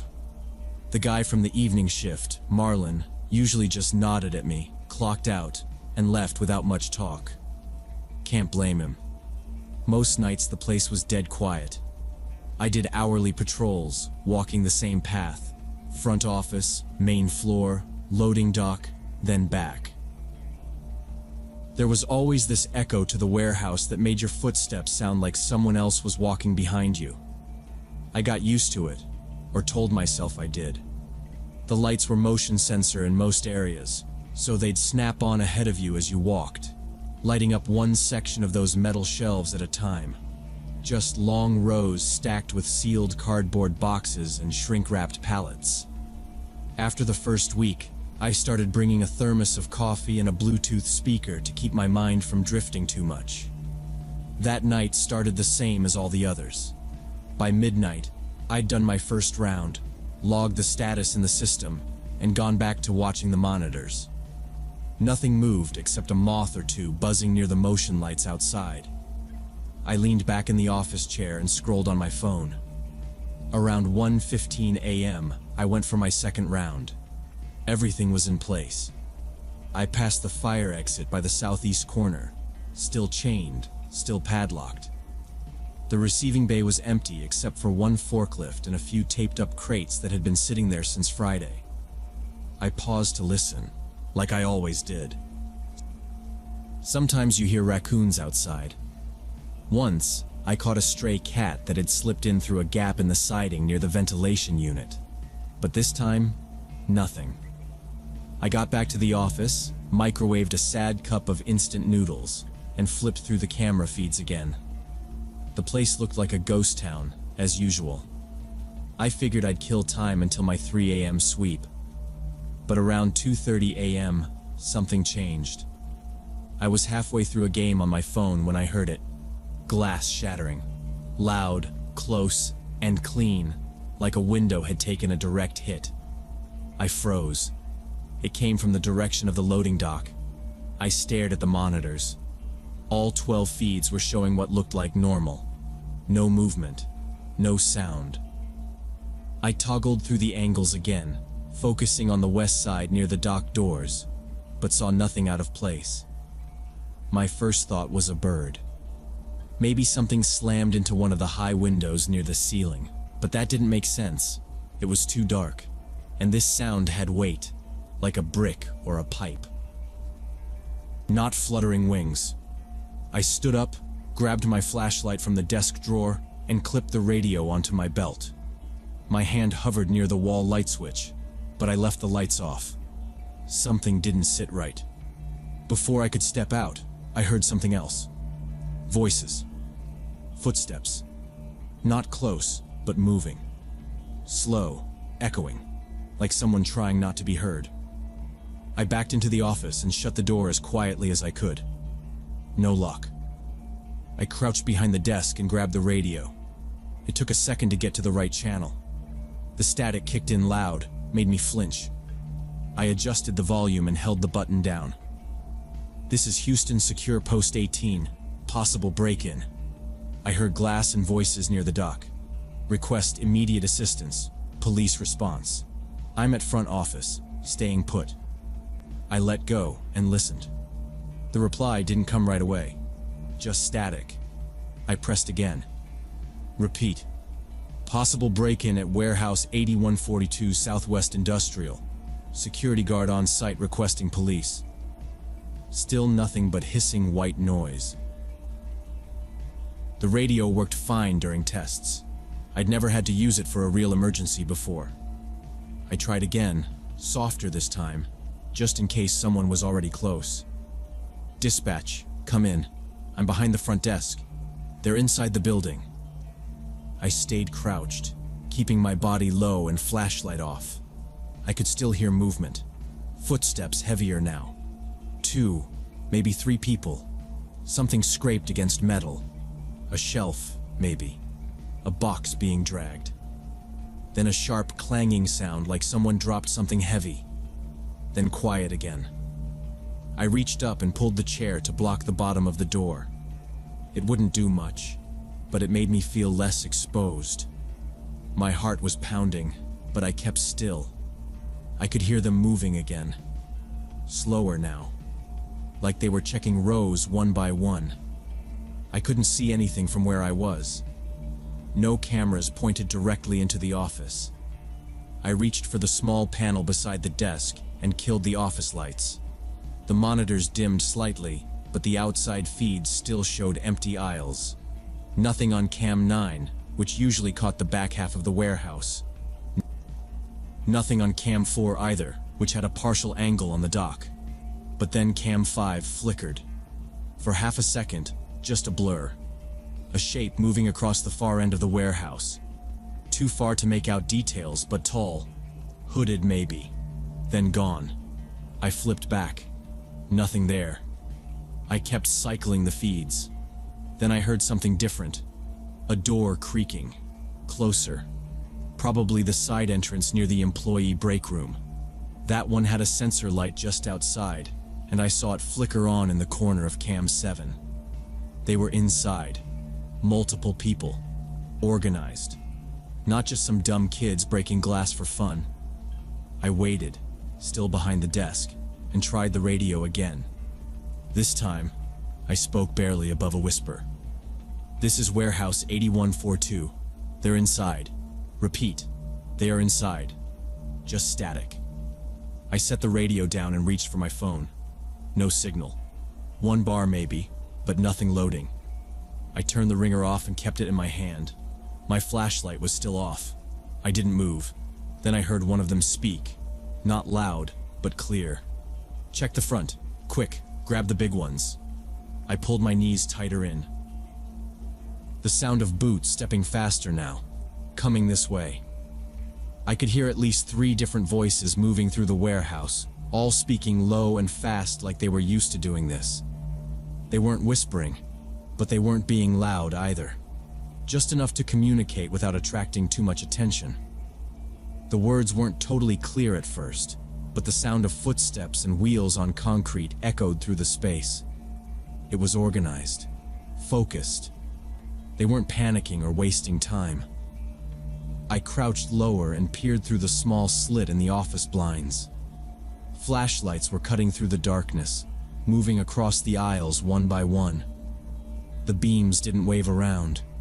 They were steady, moving from shelf to shelf like they knew exactly where to look. That's when it hit me. These guys weren't amateurs. This wasn't some smash and grab. They had a list. They were following a plan. Then I heard one of them clearly say, "Row 7, top shelf. Model A13 and S9. Stack 6 each." Another guy responded, "Copy." Got 'em. The way they talked, it wasn't like criminals panicking in the dark. It was like guys on a job site following orders. Precise, fast, clean. I felt sick. They had to know the layout. The rows weren't labeled from the outside. Only staff knew where A13 was, and they were calling out models we had in the latest inventory update. Ones that just came in 2 days ago. That info wasn't public. They had someone feeding them details. Maybe someone from day shift, or shipping, or even corporate. They moved like they rehearsed it. They had a system. One person scanning the shelves, another loading a hand truck, and a third keeping watch. I saw one of them check his phone, like he was cross-referencing something. Then they changed direction and hit another row. Again, staying perfectly out of camera range. I didn't even know those blind spots existed, but they did. From my spot on the floor behind the desk, I watched them work. I stayed completely still, barely breathing. If they knew about the cameras, maybe they also knew about my office. Maybe they had my schedule. Maybe they thought I'd be out doing a sweep. Maybe they thought I'd freeze up, like I was doing right now. One of them walked directly past my office window. The emergency lights cast a faint glow on his face. Mid-30s maybe. Short beard. Ball cap. All black clothes. He didn't look nervous. He didn't even look rushed. Just focused. He stopped right outside the office door. I couldn't see his eyes, but I swear he was listening. I pressed myself flat to the floor, behind the desk, right up against the cold concrete. My flashlight was off. My radio was off. My phone screen was dark. I didn't move.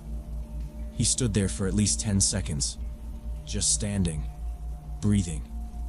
Then he moved again, calm as ever, toward the electronics section. I didn't let myself move, not a twitch. He didn't even glance through the glass, but I could feel how close he was. If I had sneezed, or shifted, or made a sound, he would have seen me. I watched through the bottom corner of the window as he rejoined the others. They had 3 hand trucks now, fully loaded. I saw one of them checking weight, testing balance before rolling toward the dock. They used straps, tied everything down. I knew I couldn't stop them. I couldn't even get a clear look at their faces. The cameras were useless. The glass on the west loading dock window was broken. That's probably how they got in. Must have known about the weak spots in the alarm system. I remembered the maintenance guy saying that sensor had been glitching for weeks. No one ever fixed it. They kept moving. Fast, but not sloppy. Like a trained crew. I heard more model numbers, more orders. Skip the monitors. Too big. Just grab the phones. Galaxy X's and iPhones only. Another voice replied, "Already got the iPhones. Row 4's clear." I watched one of them wheel past carrying a sealed box that I knew had at least 15 tablets inside. They didn't drop anything. Didn't make noise. I had no idea how long they'd been in, but it felt like forever. They were in and out of the aisles, coordinated, clean. I counted 20 minutes from the time I heard the glass break until I heard the first slam of a truck door. It echoed across the warehouse. Another voice called out, "We're good. Move." Then more slamming doors. Then the engine started. Quiet, like a van. Not a big truck. Sounded like a panel van. Maybe gray or black. I couldn't see from the cameras. They had stayed out of range of the exterior feeds, too. After that, everything went dead quiet. I waited. Not sure how long. Maybe 5 minutes. Maybe 10. My knees were stiff. My neck was cramped from how I was laying on the floor. I forced myself to count slowly to 65 times before I moved. Then I crawled to the window and peeked outside. No movement. Just warehouse silence. I stood up and turned the office light on. My hands were shaking. I picked up the radio again. This time it worked. A voice came through. Crackly, but clear. Post 18, confirmed status. Officers en route. ETA 12 minutes. I gave a brief report. Told them the suspects had left. Said I stayed hidden. Didn't engage. Dispatch told me to stay put. Wait for the police. The cops arrived about 15 minutes later. 4 of them. They did a sweep with flashlights, took my statement, checked the broken window. One of them nodded like he wasn't surprised. "Looks like they knew what they were doing," he said. The investigation lasted about 2 weeks. They figured the total loss was just over $80,000. Phones, tablets, compact devices, only the high-end stuff. They didn't touch the monitors or desktops. They didn't even open most boxes. The security footage? Almost useless. Blurry shapes, masks, hoods. Only the face I saw, maybe one guy, matched a vague description from another robbery 2 months earlier. But nothing conclusive. No license plate, no prints. I kept the job. Company said I did the right thing not trying to stop them. They installed more cameras, doubled night staff. Now we work in pairs. I still take the night shift sometimes, but it's never felt the same. Every time I hear a noise in the warehouse, Every time a shadow moves on the feed, I think they're coming back. I think maybe they're just waiting again. Planning. Watching.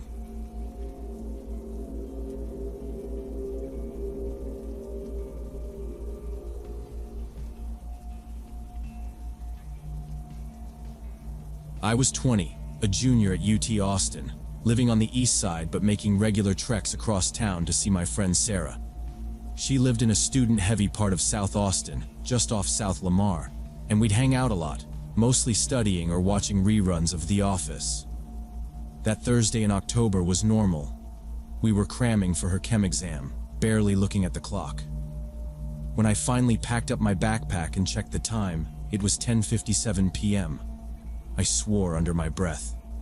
The last mainline bus had already come and gone. I pulled up the transit app and saw the next one wasn't until 11:42. Sarah offered to let me crash on her couch, but I felt awkward about it and told her I'd be fine. Her complex sat behind a strip mall, and the bus stop was out front, half lit and kind of grimy. A few people were waiting, 2 teenagers and a guy in work boots, but they all got picked up within 10 minutes. That left just me, my canvas backpack, and my phone's slowly dying battery. I stood under the flickering overhead light, scrolling through rideshare options, but everything was either surging or no drivers available.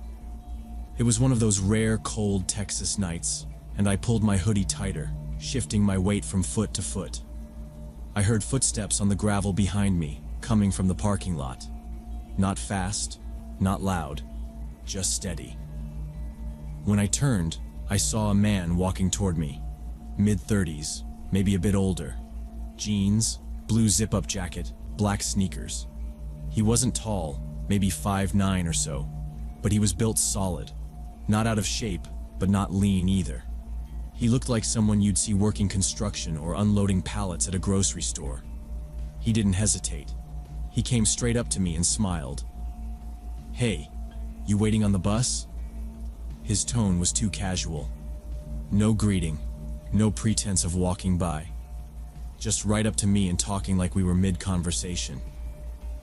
"Yeah," I said, keeping it short. He nodded, hands in his jacket pockets. "It's pretty late for buses to run." I didn't respond, just looked back at my phone. I could feel him still standing there. "I'm a taxi driver," he said after a second. "New in town, just moved from Corpus. Thought I'd drive around to learn the area." I looked up. His car wasn't a cab. It wasn't even close. Parked a few spaces behind the bus stop was a black Toyota Corolla. No decals, no meter, no light. Nothing about it said taxi. "I'm not charging," he added quickly, like he'd read my mind. "Just trying to get familiar with the roads, you know?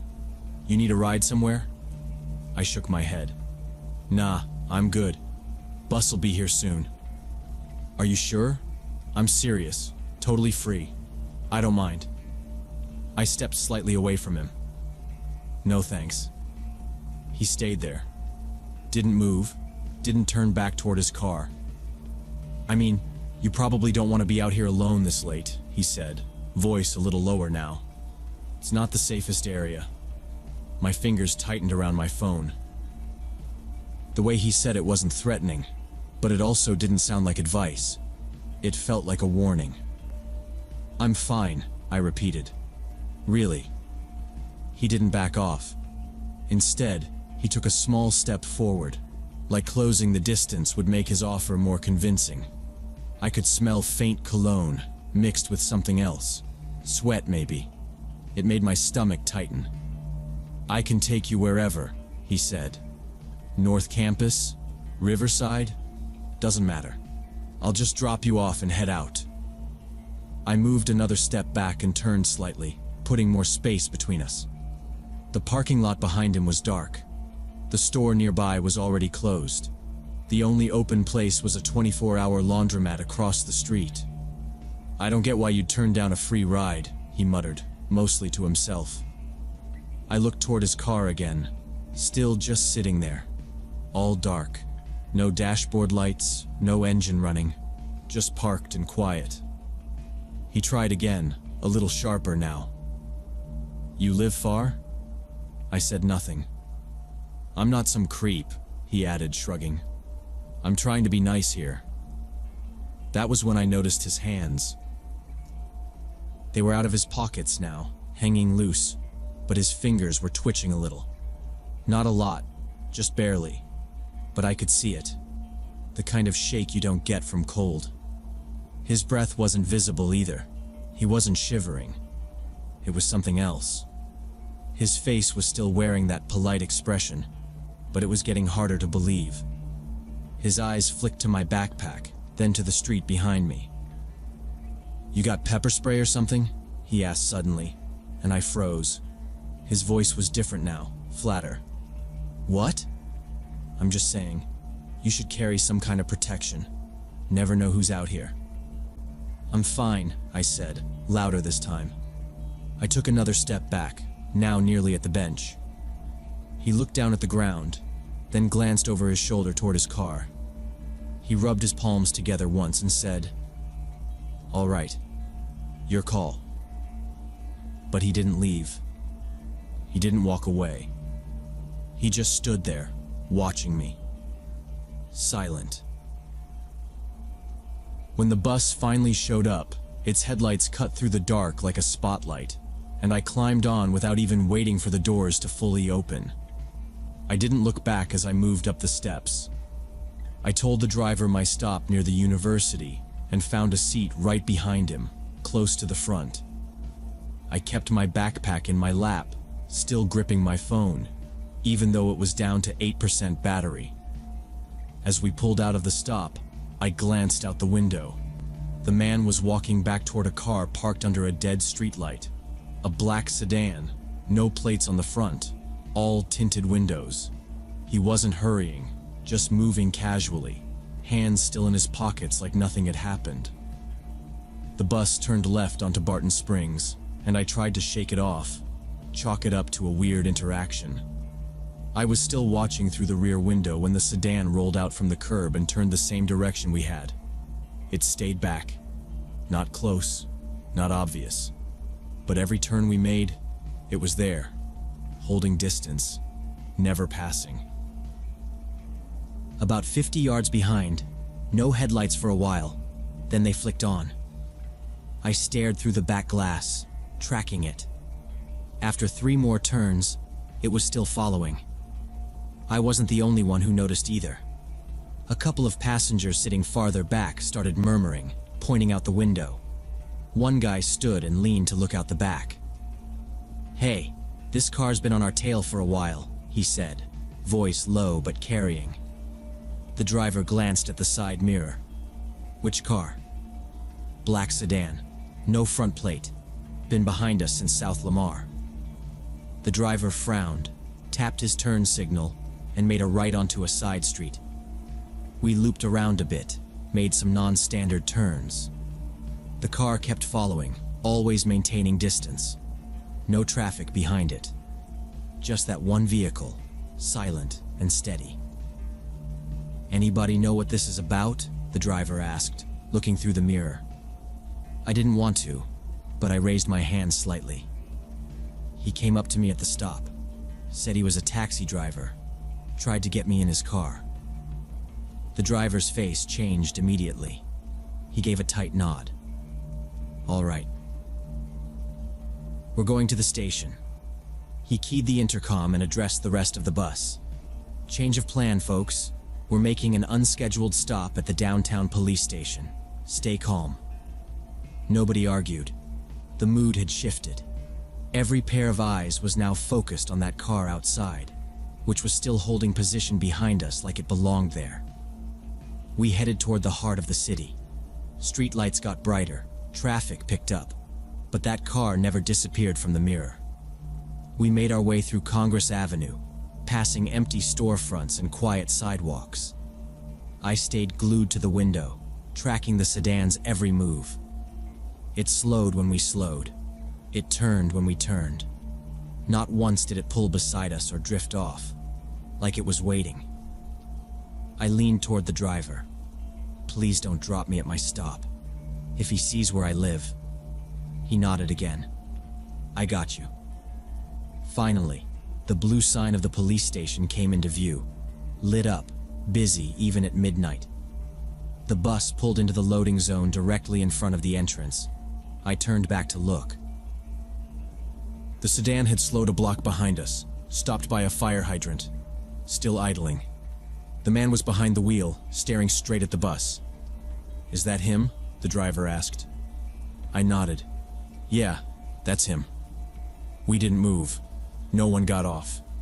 Then, the moment the man must have realized where we were, he hit the brakes hard, made a sudden U-turn, and disappeared down an adjacent street. No hesitation.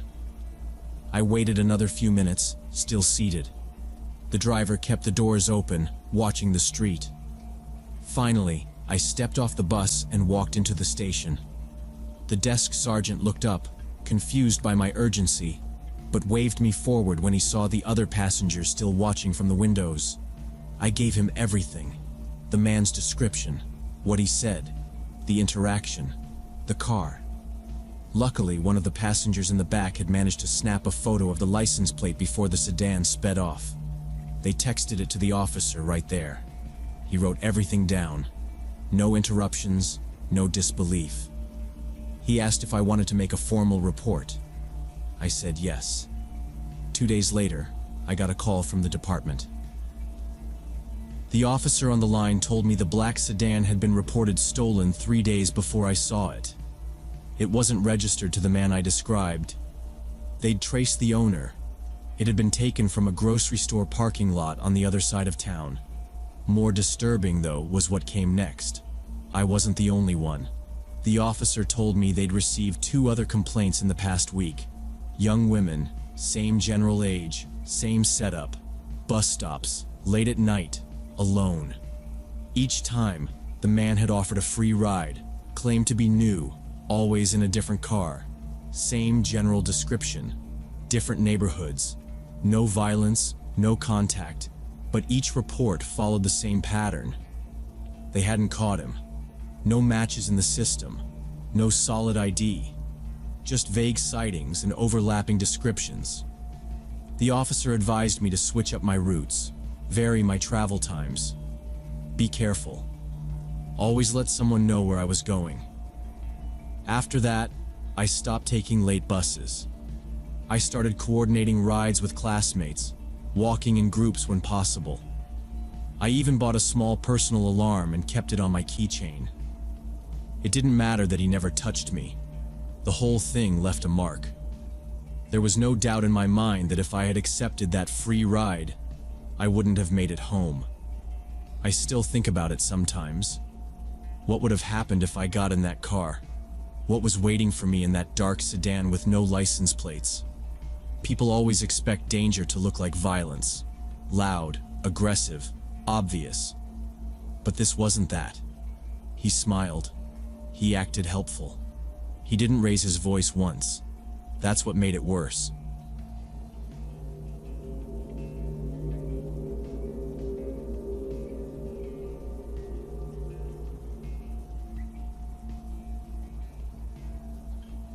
So when Emma was 8, we lived in this quiet residential area just outside Atlanta. One of those neighborhoods where the houses looked almost the same, lawns were trimmed, and people left their garage doors open without thinking twice. Our street curved in a gentle U-shape, lined with maple trees and faded mailboxes. Most of the neighbors were either retired couples or young families like us. Emma had a best friend, Sarah, who lived 2 houses down. They were inseparable, always laughing and dragging jump ropes, chalk, or hula hoops between each other's yards. I worked from home and usually spent afternoons outside, either trimming bushes or pulling weeds. It let me keep an eye on the girls without hovering. Emma and Sarah liked playing in our front yard since it had a longer driveway and more space. Our front door faced the street directly, so I could see everything from the porch steps or from the side garden. It never occurred to me to feel unsafe. This neighborhood was the type where someone you barely knew would bring you your mail if the wind knocked it loose. On sunny days, The kids rode bikes up and down the block while parents sat on folding chairs chatting or pushing strollers. If someone new came through, you noticed. But we also got enough foot traffic. Dog walkers, the occasional jogger, Amazon trucks, that you didn't question every stranger. Nothing had ever happened in our 3 years there.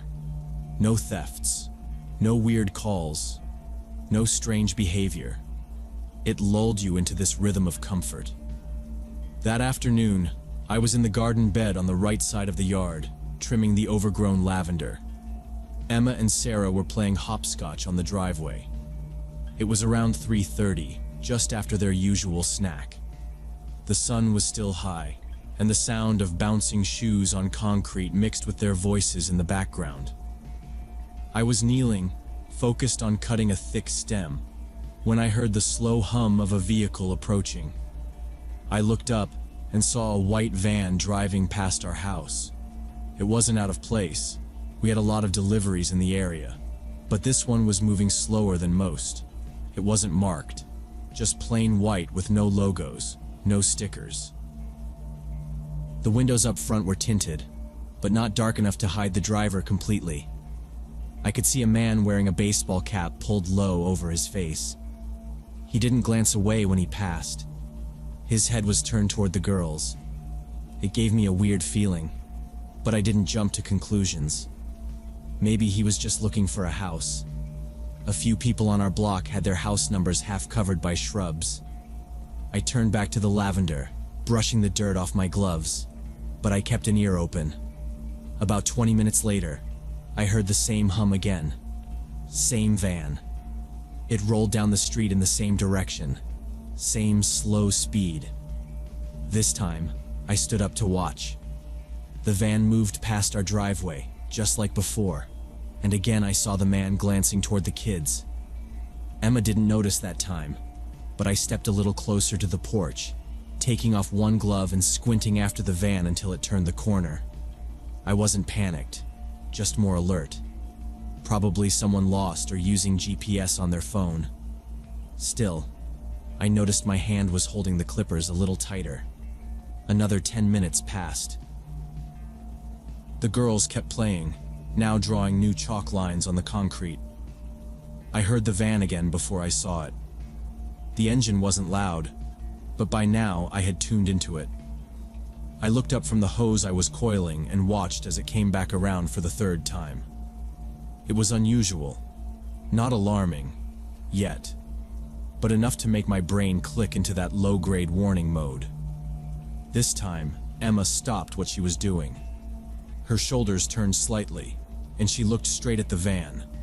When it passed, she immediately jogged over to me. "Mom," she said, not loudly, but right next to me. "That man keeps looking at us weird." I crouched down to her level. "How do you mean?" "He doesn't blink. He just stares while driving. Even Sarah saw it. It's creepy." I looked over her head and saw Sarah still by the driveway, fidgeting with the chalk. She kept glancing toward the corner where the van had disappeared. "Okay," I said. "Let's move the game closer to the porch." Emma nodded and walked back to Sarah. I stood with the hose still coiled in my hand, watching the corner, waiting to see if the van would come back again. The van rolled to a stop right in front of our driveway, and for a second, I couldn't move. My stomach dropped. Emma went completely still, then stepped behind me without me saying a word. I moved forward, placing myself between them and the man who had just opened the driver's door. He looked to be in his late 40s, medium build, scruffy beard, sunglasses, and that same baseball cap. His smile didn't reach his eyes. It looked forced, like he was trying to seem relaxed, but didn't know how. "Hey," he said, walking up the path slowly. "You guys haven't seen a small brown terrier around here, have you? Ran off this morning." His tone was casual, but the way his eyes flicked back and forth between me and the girls felt all wrong. Too quick, too practiced. I kept my voice even. "No, we haven't seen any dogs today. Maybe try calling animal control. He nodded, but didn't turn to leave. Instead, he reached into his pocket and pulled out a phone, holding it out in front of him like a peace offering. This is her. Name's Daisy. Real friendly. The photo he showed me was blurry, like it had been taken from a distance or zoomed in too far. Could have been any brown dog. No collar in the picture. No background that made sense. I didn't step forward to look closer. I kept my feet planted, body angled sideways so I could still see Emma and Sarah out of the corner of my eye. "You sure?" he asked again, tilting the phone toward the girls. "She might have run through here. You girls didn't see her?" Emma didn't say anything. I could feel her hand grip my shirt. The man took a step closer. Just one step, but enough to close more of the gap between us than made me comfortable. I held my hand up, palm out. I said no. "We haven't seen a dog. You should probably check with the folks down the hill." He didn't move at first. He looked at Emma for a beat too long. His smile started to falter. I could see something behind his sunglasses. His jaw tensed, a flicker of something else replacing the friendly act. I wanted him to leave now. I wanted to grab the girls and get inside, lock the door. Then, just as I opened my mouth to tell him again, he lunged. He didn't yell or make a sound. He moved fast, arms out, and grabbed Emma by the wrist. She screamed. I don't remember dropping the hose. I just remember the weight of the garden spade still in my other hand. I swung, hard. The first hit landed on his shoulder and made a dull thud. He didn't let go. I screamed, words, noise, whatever I could push out, and swung again, hitting his head this time. That staggered him. He loosened his grip, but still didn't let go. Emma was twisting, trying to pull away. Sarah stood frozen by the porch steps. Then from the side, I heard pounding footsteps. "Hey!" It was Mike, our neighbor. He came from his yard, bat already in hand. "Get away from her!" The man let go of Emma and bolted, sprinting back toward the van. Mike chased after him but stopped short when the van's tires squealed and it tore down the street, swerving around the corner without stopping. I dropped the spade and pulled Emma into me. She was sobbing, clinging to my side, and I just held on. Mike was already calling 911. The whole thing, from the moment the van stopped to the moment it disappeared, couldn't have lasted more than half a minute. But it felt like hours. When the police arrived, 2 patrol cars came in under 5 minutes. They took our statements, asked us to describe the man in the van. I tried to remember every detail. His build, the patchy beard, the color of his shirt, the shape of the headlights. But everything was moving so fast in my head, like I was trying to hold on to fog. Mike gave them what he saw too, but no one had caught the license plate. The van didn't have one on the front, and none of us saw the back. The officer promised to alert nearby units, said they'd be canvassing the neighborhood and checking camera footage from nearby intersections. But even as he said it, I felt the weight of how thin their chances were. That night, a detective came by. He was calm, efficient, had a notebook and a phone always in one hand. He told us that there had been a few other incidents like this recently. Similar white van, similar description of the man, near schools and playgrounds mostly. He said they were working on a suspect profile, but nothing concrete yet. They'd be increasing patrols in the area. He encouraged us to install cameras, stay alert. I didn't sleep much. Emma curled up between me and my husband, her body rigid under the blankets. She didn't say anything more about the man, not even when I asked gently. The next morning, I installed a full camera system. Front door, driveway, backyard, every corner. My husband reinforced the locks, and we signed up for neighborhood alerts. Emma didn't go back to playing in the front yard, at least not alone. I sat on the steps every time, phone in hand, eyes on the street. She never argued about it. She understood more than she should have. The chalk lines on the driveway faded in the rain and were never redrawn. The man was never caught. The van was never found. After a few weeks, the patrol cars stopped passing by. The updates from the detective slowed, then stopped. Case inactive unless new info arises, the last message said. I still replay it sometimes, going over what I saw, what I missed, what I could have done differently.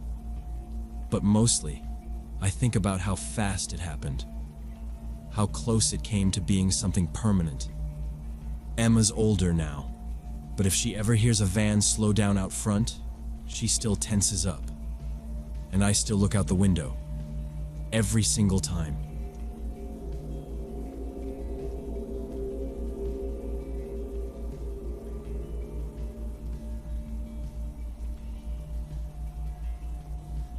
I was 19 when I got my first job as a cashier at a grocery store downtown. It wasn't a fancy place, kind of dim with flickering lights in the break room and that old gum-stained carpet in the aisles. But it paid better than most part-time gigs, and I needed the cash. Most of my co-workers were pretty normal. The girls on day shift were friendly, always chatting about school or weekend plans. And the older ladies who ran the bakery had that sort of mom vibe, always offering me cookies or tips on how to deal with rude customers. The night shift was a whole different world, though. I never worked overnight, but I closed a few nights a week, and the stalkers came in right as we were finishing up. David was one of them. Tall, maybe 6'2", skinny, and always wearing that same black zip-up hoodie no matter the weather. His hair was dark, shaggy, like he cut it himself, and he walked like his shoes were too big. When I first noticed him, he didn't say anything. Just walked in with the rest of the night crew around 10 p.m. sharp, gave a slight nod if you looked at him, then disappeared into the back. No chatting, no joking around like the other guys. Everyone said he'd been there for 6 months already, but nobody really knew much.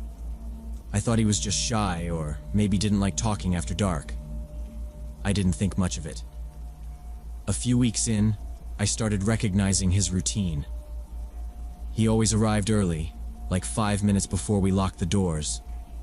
Sometimes I'd be ringing out the last customer and I'd see him standing off near the entrance, just sort of waiting. Not impatiently, not aggressively, just still. He never used his phone, didn't even fidget. He would just stand there like he was part of the building, watching us quietly. He never caused trouble. Not once. So I kept telling myself he was just one of those weird, quiet people you run into in jobs like this. One night, I was finishing a mop sweep in aisle 6, and he passed by heading to the back. I said, "Hey," just to be polite. He paused, nodded slowly, then asked, "Busy shift?" I was a little surprised. It was the first time he actually initiated a conversation. I said, "Yeah, it was steady, nothing too bad." He didn't reply, just kept walking. That started happening more often. He'd linger around a little longer during closing, waiting for that perfect moment to ask something simple. "Was that guy yelling at you earlier?" Or, "You work tomorrow too?" Always something basic, but he said it in a strange way, too rehearsed, like he was copying how people talk on TV. I started feeling uncomfortable, but I didn't want to be rude. I told myself he was trying to be friendly, and that he probably didn't have many friends. After a while, I started catching him looking at me. Not in a flirty way, not in a creepy, obvious way. More like watching, observing. I'd be restocking gum near the front and glance up and see him halfway down an aisle, facing my direction. The moment our eyes met, he'd turn away like he was checking labels or scanning the shelves. I didn't want to jump to conclusions, but it started bothering me. I mentioned it once to the assistant manager, Marie. She laughed a little and said, "David? He's harmless. Doesn't say boo to anyone." You're probably just imagining it. I dropped it. I figured she was right. He never crossed a line, never touched me, never raised his voice, never said anything remotely inappropriate. So I tried to ignore it. But then he started showing up just a little earlier each shift. Sometimes he'd be sitting on the bench outside when I came back from my break. I'd walk past, he'd nod, and that was it. Once or twice he commented on my uniform or the weather. You always wear your sleeves rolled up. It's getting colder at night now. Stuff like that. I'd smile politely and walk faster. One night we were doing a late inventory check after closing. It was just me, Marie, and 2 other cashiers in the store. We were in the back counting canned goods, and David was already there. He wasn't supposed to start for another half hour, but he was walking slowly along the back wall, scanning the shelves. Marie told him he could clock in early if he wanted, and he nodded without saying a word. He kept moving, quiet as usual. I went out to get a drink from the break room, and when I came back, he was standing near the entrance to the back room, holding one of those pricing guns. He asked, "You parked out back tonight?" I paused and said, "Yeah, why?" He shrugged. "That lot's dark. Busted light by the fence. You should be careful walking alone." I told him thanks, but I'd be fine. He nodded and walked off again. But the way he said it, flat voice, eyes steady, something about it didn't sit right. Like he was disappointed I didn't take him up on it. Like he expected me to say yes. The next night, I stayed late again to finish some stocking. It was almost 11:30 when I grabbed my bag and started heading for the exit. I passed David in aisle 9. He wasn't even working. Just standing at the end of the row, looking at a shelf of cereal like he was reading each box. I walked faster, and as I reached the door, I heard footsteps behind me. Not running, just following. I turned around quick, and he stopped mid-step, about 10 feet away. "I'll walk you to your car," he said. I told him, "No, I'm okay," and put my hand on the door. He didn't move for a few seconds, just stood there, silent. Then he said, "All right," and turned around. I got in my car and locked the doors fast. As I pulled out of the lot, I looked back in the rearview mirror. He was standing near the edge of the building, half in the shadows, facing the street, but not moving.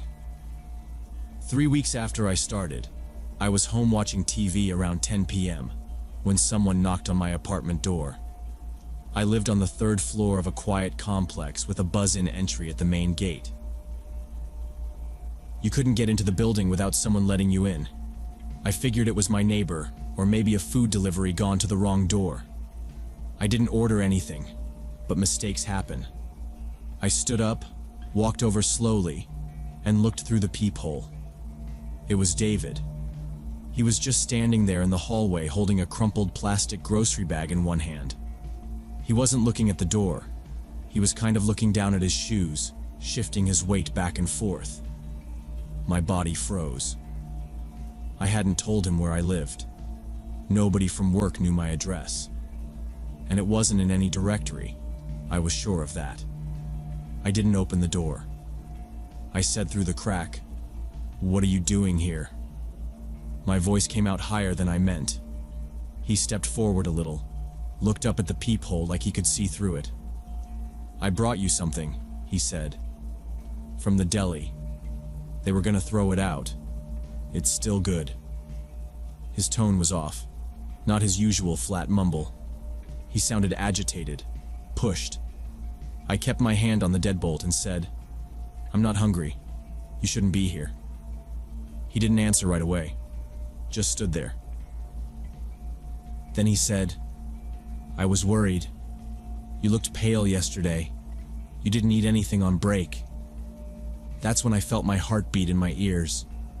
I hadn't eaten lunch the day before, but I hadn't noticed him nearby during break. I told him again, firm this time, "David, how did you get my address?" He paused, then said, "I looked it up in the directory." I knew that was a lie. There was no employee directory, nothing with home addresses. I didn't respond again, just backed away from the door and grabbed my phone. He stayed outside the door longer than I expected. At first, it was silent. Then he started knocking again. Slow, spaced out. Just 2 or 3 knocks every couple minutes. He said stuff like, "I just want to make sure you're eating," and "You're alone too much." I crouched low by the entryway, phone in my hand, watching through the peephole. I didn't call 911 because I kept thinking maybe he'd go away on his own, and I didn't want to explain everything to a cop unless it escalated. But he didn't go. He kept talking to the door. After a while, he pressed his ear against it like he was listening for movement. I held my breath. He was shifting the plastic bag between his hands, like he didn't know what to do with it. I couldn't make out everything he was saying, just pieces. "Don't trust them. You're different. They don't see it." Over and over. It was like he was having 2 conversations at once, one with me, one with himself. My phone screen was open to the emergency call screen the whole time. Eventually, I heard footsteps on the stairs. Someone from upstairs, my neighbor, an older guy who lived alone, came up carrying a laundry basket. David turned fast, like he was caught doing something illegal, and hurried down the stairwell without another word. I stayed frozen until I couldn't hear anything anymore. Then I waited another hour before I moved. Lights off, curtains shut. When I finally crawled to bed, I didn't sleep. The next morning, I called Marie and told her everything. I didn't leave out a single detail. She said she understood, but unless I had proof, like a video or someone willing to verify it, there wasn't much she could do. She repeated that David had always been quiet, but never caused any problems. I told her I didn't feel safe. She said she'd keep an eye on things. That night when I got to work, I saw David near the loading dock. He looked normal. Same hoodie, same slouched posture. I approached him, even though I didn't want to, because I needed to know if he was going to deny it. "Were you at my apartment last night?" I asked. He looked at me like I was speaking another language. "What?" he said. "No. I was home all night. Watched TV. Didn't go anywhere." He didn't sound defensive. He sounded confused, or like he was pretending to be. I didn't respond. I just walked away. I started changing my shifts after that. Swapped evenings with another girl, asked to be put on daytime when I could. I made excuses to avoid staying late. I kept my distance in the store, and if David was working, I stayed up front, or stayed near someone else. I didn't tell my coworkers, because part of me still wasn't sure how real it all was. But I started locking my bedroom door at night, and I started carrying pepper spray in my jacket. 2 weeks later, David just stopped showing up. No call, no text, no warning. The manager said he'd submitted a resignation letter in the night drop box with his badge inside, but didn't leave a number or new address. Just left. Nobody heard from him again. No social media. No one at work knew where he'd gone. I asked if they had his emergency contact on file. Marie said it was blank. After that, I was jumpy for months. Every knock on the door made me flinch. Every time I walked to my car, I checked under it and behind the dumpster. I kept my curtains closed no matter what time of day. I even moved apartments a few months later.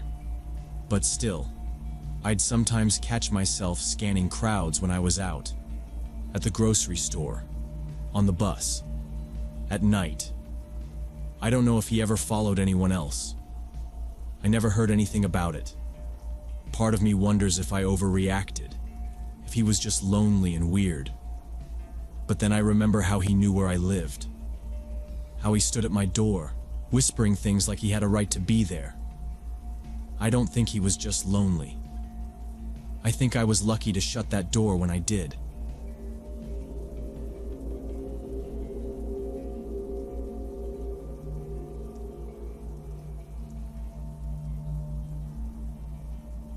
Last summer, after the divorce, Kate and I moved into a 2-story house about 20 minutes outside Portland. I picked it because it felt peaceful and a little remote without being completely isolated. The street curved in a quiet loop, with older houses sitting back on wide lawns, shaded by tall maples and oaks. There were no sidewalks, but most houses had trimmed hedges and little flower beds. Our house was at the far end of the cul-de-sac. It wasn't huge, but it had enough space that we didn't feel cramped, and Kate got her own room upstairs overlooking the backyard. The backyard was what sold it for me. It stretched wide, fenced in with old wooden panels, and had a small storage shed in the corner near the tree line. Kate liked to sit on the back deck after school, sometimes with her earbuds in, sometimes just reading. We were still trying to get used to the quiet after the chaos of the past year. For the first couple of weeks, everything seemed calm. We met the neighbors to our right, George and Martha, an elderly couple who brought over cookies and offered us their number in case we needed anything. A few people waved as we drove by. There wasn't a lot of foot traffic, just the occasional jogger or a kid riding by on a bike. Kate started school mid-August. She was nervous, but ended up liking her teachers, and pretty quickly found a couple of girls to sit with at lunch. I'd see her out in the yard FaceTiming with them after dinner, kicking around her volleyball or lying on a blanket doing homework. I worked from home most days and took care of things around the house, unpacking boxes, trimming the hedges, trying to get the place to feel like home. It felt like we were finally settling into something normal. Late August, I noticed the first thing missing. Kate had left a striped beach towel draped over the back deck railing to dry. The next morning, it was gone. I assumed the wind had taken it, or maybe it slipped behind the deck. I checked but didn't find it, and figured it wasn't worth stressing over. A couple of days later, Kate asked me if I'd moved her volleyball. She'd left it on the patio table the night before. I hadn't touched it. We both checked under the deck, behind the grill, even walked around the side of the house. Nothing. Again, I figured maybe she'd left it somewhere and forgotten. The third time it happened, it was my own gardening gloves. I'd been using them by the shed to pull up weeds near the back fence. I left them sitting on a flat rock out there and went inside for dinner. Next morning, gone. No wind this time. They were heavy, worn leather gloves, not something that would blow away. I asked Kate if she'd seen them, but she hadn't even gone into the yard that day. I mentioned it to George the next time I saw him. He said sometimes the older kids in the neighborhood would cut through backyards, especially around the end of summer. They don't mean no harm, he said, just screwing around, probably thinking they're being funny. I didn't like the idea of strangers coming through our yard, but he made it sound like an occasional nuisance, not something serious. Still, I decided to put up motion sensor lights on the back corners of the house and one on the shed. They weren't expensive, just enough to startle someone if they came too close at night. I tested them. They worked fine. I figured if it was just bored teenagers, the lights would scare them off. That didn't stop the disappearances. A week later, a trowel I'd left by the back fence vanished. Then one of the seat cushions from our patio chairs was missing. I thought maybe it got blown into the neighbor's yard, but it wasn't there either. Kate mentioned her homework folder had disappeared. She'd left it in her backpack on the deck bench while she went inside to grab a snack. It had worksheets and a spiral notebook inside. Nothing valuable, just personal stuff. I started locking the shed. I checked the fence, looked for signs that someone had been climbing over or pulling at it. Nothing obvious. The gate on the side stayed latched. The grass near the back was tall in spots, but I didn't see any tracks or broken branches. Still, I mowed it short so I could keep a better eye on things. Kate stopped sitting out in the yard as much. She didn't say anything directly, but she started doing her video calls inside. Once, I saw her glance over her shoulder when she walked toward the shed. I didn't want to make her feel unsafe, so I told her I'd take care of it and maybe get a camera. That night, I sat on the deck with a beer and left the porch light off, just to watch. It was quiet. The wind moved the leaves a bit, and I heard a dog bark from a few houses down, but nothing happened. I waited for an hour and then went inside. Next morning, one of the garden chairs was gone. Just gone. There were 4 of them, cheap plastic ones, lined up against the side wall. Now there were 3.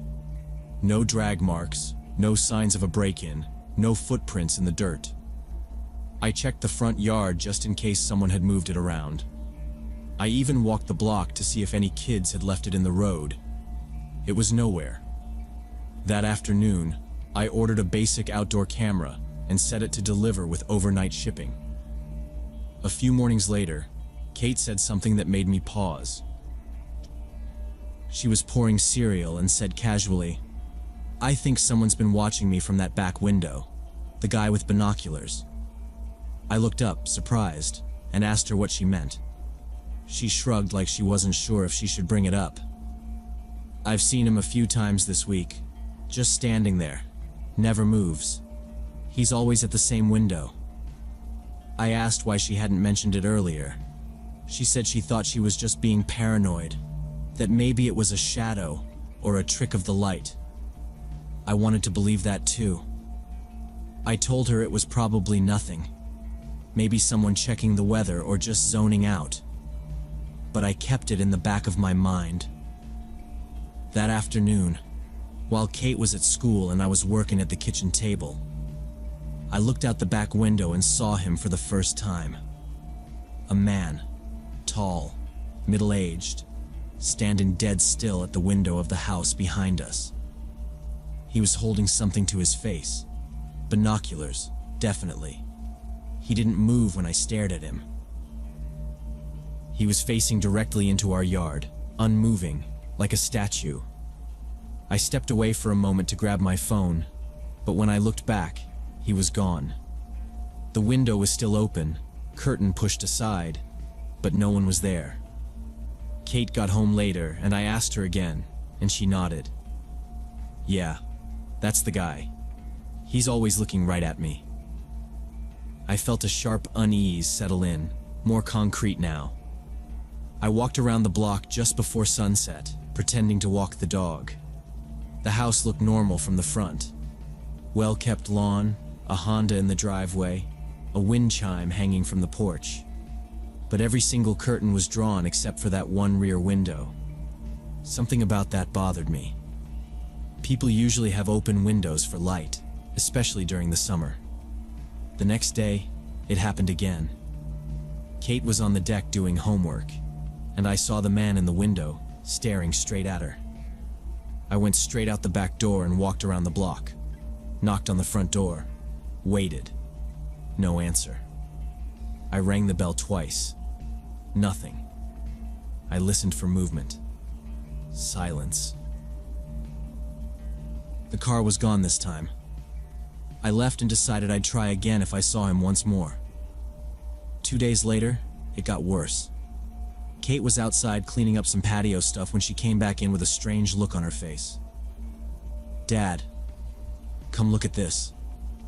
We walked to the back fence, near the far corner where the tree shadows stretched in the afternoon. Just inside our fence line, under the brush, was a small pile. Latex gloves, the kind you'd see in a hospital. Empty prescription bottles, labels torn off. A broken pair of binoculars with a cracked lens. All of it tucked behind the bushes where it was barely visible unless you were looking. None of it was ours. I took photos immediately and called the police. They sent an officer that evening who looked it over and took a brief statement. He said they couldn't do much unless we could prove someone had entered the property or committed a crime. He suggested we keep documenting anything suspicious. Kate didn't say much the rest of the evening. After dinner, just after sunset, someone knocked on the front door. I opened it, and there he was. The man from the window. He introduced himself as Robert, said he lived behind us. He was jittery, talking fast, barely pausing. Said some of his belongings had blown over the fence during recent storms and asked if he could check our backyard to retrieve them. His eyes kept darting around. His hands moved constantly, like he couldn't decide whether to put them in his pockets or fold them. I told him no. Firmly. I said, "You need to leave and stay away from my family and our property." He didn't argue, just nodded quickly and turned, walking down the driveway like nothing was wrong. That night, I reviewed the footage from the new outdoor camera. It didn't catch the moment he knocked, but it did catch him earlier that afternoon walking along the side of the house. Not onto the property, but close enough. Too close. I saved the footage and called the police again the next morning, giving them the video and Robert's name. They said they'd look into it. 3 days later, a patrol car was parked in front of Robert's house. I saw an officer and a woman with a clipboard, maybe a social worker, go inside. They were there for a while. After that, everything changed. The back window was covered the next day, curtain drawn tight. We didn't see him again.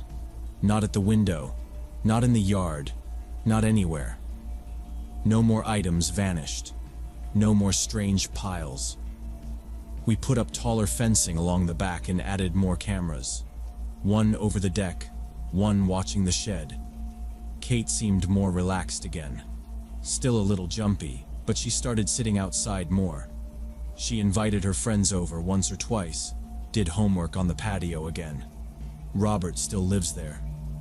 I see his car sometimes, but he doesn't come to the door, doesn't stand in windows. We don't talk. I don't know what his deal was. I don't care. I'm just glad it stopped. Looking back, I should have acted sooner. I wanted to believe it was harmless, just someone a little odd. But sometimes it's not. Sometimes those little red flags actually mean something. We think we're being paranoid, overreacting. But people can get hurt because of that hesitation. If something feels wrong, it probably is.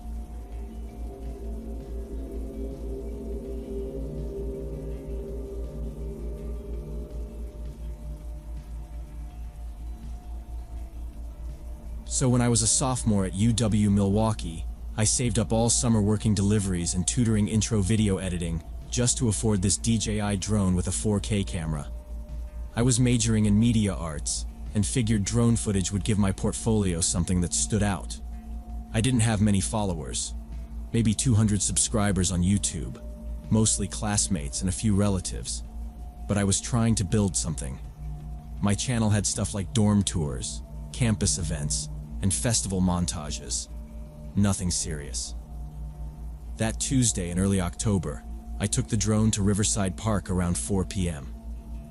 The leaves were at peak color, and the light was soft, perfect for those slow aerial passes over the Milwaukee River. I flew the drone for maybe 15 minutes, mostly over the river trail and near the pedestrian bridge, then decided to swing it around toward the tennis courts by the northeast edge of the park. It was still light out, and I was getting this shot of the river snaking away toward the horizon when I got the low battery warning. I turned it back, but I'd pushed the range too far. The drone hovered for a second, then started descending fast. The screen went black just before it hit the ground. I didn't panic. These things were built to survive light falls. I walked over in the direction I'd last seen it, near some shrubs behind the courts, but it was already gone.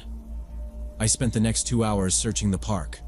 I went behind the benches, the bushes, even checked a couple trash cans just in case someone had dumped it.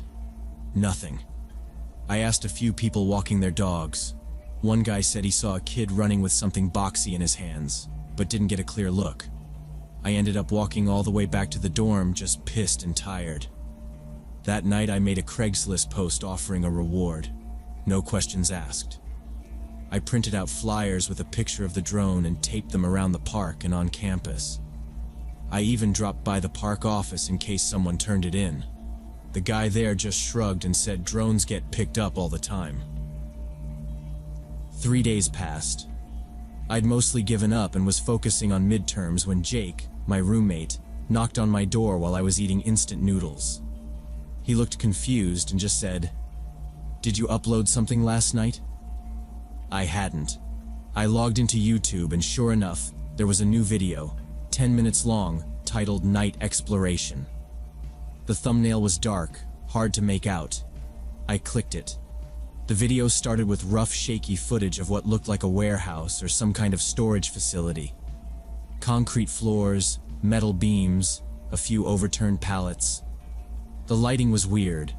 Only a flashlight beam and some ambient light from a small window up high. The camera movement was jumpy and uneven, like someone was walking quickly or nervously. And the audio had this low, constant breathing. No talking, no music. Just the beams sweeping across rusted machinery, old boxes, and a set of stairs that went down into a darker area. Whoever was holding the drone wasn't flying it. They were using it like a handheld camera. But I recognized the movement calibration. It was mine. My drone had this tiny scratch on the lens that created a subtle light flare on the left side. It was there, clear as day. I changed every password I had. YouTube, email, everything linked to the account. I also enabled two-step verification, something I should have done weeks ago. I checked my email for login notifications or alerts. Nothing. Whoever had the drone hadn't hacked my Google account. They must have just used the app to upload directly from the SD card through a linked device. Still, I reported the video as unauthorized and set it to private. I figured that was the end of it. Some high school kid must have found the drone and thought it'd be funny to mess around. Maybe they'd lose interest. But the next morning, I woke up to 2 new upload notifications. The first was titled Return Trip. The second was just a timestamp. 10:17:23, 2 a.m. Both were around 5 minutes long. I sat up in bed, still half asleep, and opened the first one. It started in the same warehouse. This time the person was walking slower, more methodically. The camera moved past a row of crates, paused at a locked door, then panned slowly to the right. There was a dark stain on the concrete floor that looked fresh. The flashlight held on it for a solid 20 seconds. The breathing was louder this time, almost uneven. There were faint noises in the background. What sounded like a metal pipe being dragged or something scratching against the wall. I clicked to the second video. The timestamp one. It started with outdoor footage, a street lamp, a quiet road. The camera followed someone walking ahead, only their legs were visible. Jeans, black boots. They walked down an alley, past 2 dumpsters, then paused at a door. The camera zoomed in on the keypad next to the door. 4 quick beeps. The door opened. The last frame before it cut to black was a hand holding the door open. It had something like dried paint or dirt around the fingernails. Neither video had any voice or captions, just the same heavy breathing and raw footage. But it was definitely my drone. And it was definitely someone using it deliberately. I deleted both videos as fast as I could and disabled remote uploads from the DJI app. I also removed the channel from the drone settings using my original controller, just in case it still synced. I told Jake, and we agreed to keep the drone account logged out from all our devices. But I didn't go back to the park or the warehouse. I didn't even know where it was filmed. Then, that night, while I was brushing my teeth, Jake came into the bathroom holding his phone. His face was pale. He just said, "It's back." The new videos were worse than anything before. One was a silent, steady clip zoomed in on a woman brushing her hair in front of a window. Then another window. Then another person. An old man watching TV. A couple arguing in what looked like their kitchen. None of them knew they were being watched. The footage was taken from outside their homes, through their windows, late at night. No music, no edits, just raw footage. The angle and zoom made it clear they were being recorded from a drone hovering nearby. The second new video was filmed inside what looked like a basement. The lighting was dim, but there were two clamp lights pointed at a wooden table. On it were small clear plastic bags filled with white powder, rolls of cash, and a gun. There was no mistaking what this was. The footage was still shaky, but the person behind the drone was clearly documenting something deliberate. The camera panned slowly across the table, then tilted toward a man standing in the corner with his back to the lens. He never turned around. The clip ended abruptly. I tried calling YouTube support, but the menu kept looping me through automated options. There was no one to talk to, and their unauthorized access process was just a form. Meanwhile, my channel was blowing up. My sub count had jumped to over 400. People were commenting things like, "What is this? A new ARG?" And, "Is this part of a horror series?" Someone even posted a reaction video. They thought it was fake, a project, a show. I started taking screenshots of everything. Timestamps, IP addresses if I could find them, links to the videos before I deleted them. Luckily, I had installed a cheap GPS tracker on the drone back when I first bought it, hidden behind the landing gear. I hadn't checked the app in weeks, but when I opened it up, the location pinged immediately. The drone was somewhere in the River West neighborhood. I zoomed in on the map until I got a specific address, an old house near Keefe and Bremen. The place looked abandoned from the satellite view, but I wasn't sure. My heart was pounding, but I told Jake we had to go get it. Jake didn't like the idea, but after watching those videos himself, he agreed to drive me. We went late in the afternoon when there was still light. The house the GPS pointed to had boards on two of the windows and junk piled in the front yard. The lawn was overgrown. It looked like a squat. We parked across the street and sat for a while, watching for any movement. There was a dented sedan in the driveway and a couple bikes chained to a pole. I told Jake I'd just knock, explain that the drone was mine, and I wanted it back. No police, no trouble. I barely touched the door before it opened. 4 guys came out fast. Early 20s, rough clothes, tattoos, eyes darting around like they hadn't slept. One of them held a baseball bat. Another one kept pacing. The guy in front stepped toward me and started shouting, asking who we were. When I said, "I'm just here for my drone," he cut me off. "You wearing a wire? You working with someone?" His face was twitchy. It was clear they weren't buying it. Jake was still in the car but got out when they all came out yelling. When the guy raised the bat, Jake grabbed my arm and pulled me back. We didn't argue. We ran. They chased us halfway down the block, one of them throwing a bottle that shattered against the rear window of Jake's car just as we jumped in. Jake peeled out, and we didn't stop until we hit the district station on State Street. We went straight to the desk sergeant and told him everything. The videos, the YouTube channel, the GPS coordinates. I pulled up the live location and even showed them clips I hadn't deleted yet. The officer looked at us with raised eyebrows but took down the information. He said they'd send someone to check it out, but warned us not to go back. "You don't knock on doors in that neighborhood unless you're invited," he said. That night, 3 new videos dropped on my channel. This time it wasn't just eerie footage. It was actual drug deals. The camera hovered from above, tracking a guy walking between parked cars. At one point, he slipped a small package to someone through a rolled-down car window. Another clip showed a group gathered in a back alley, money exchanging hands. One guy pointed directly at the drone near the end of the video. I could see his mouth moving like he was shouting at it, but there was no sound. 2 days later, the police raided the house. They found the drone smashed in a dumpster out back, probably destroyed in a panic when they realized the cops were closing in. The SD card was still inside it though, and the files were intact.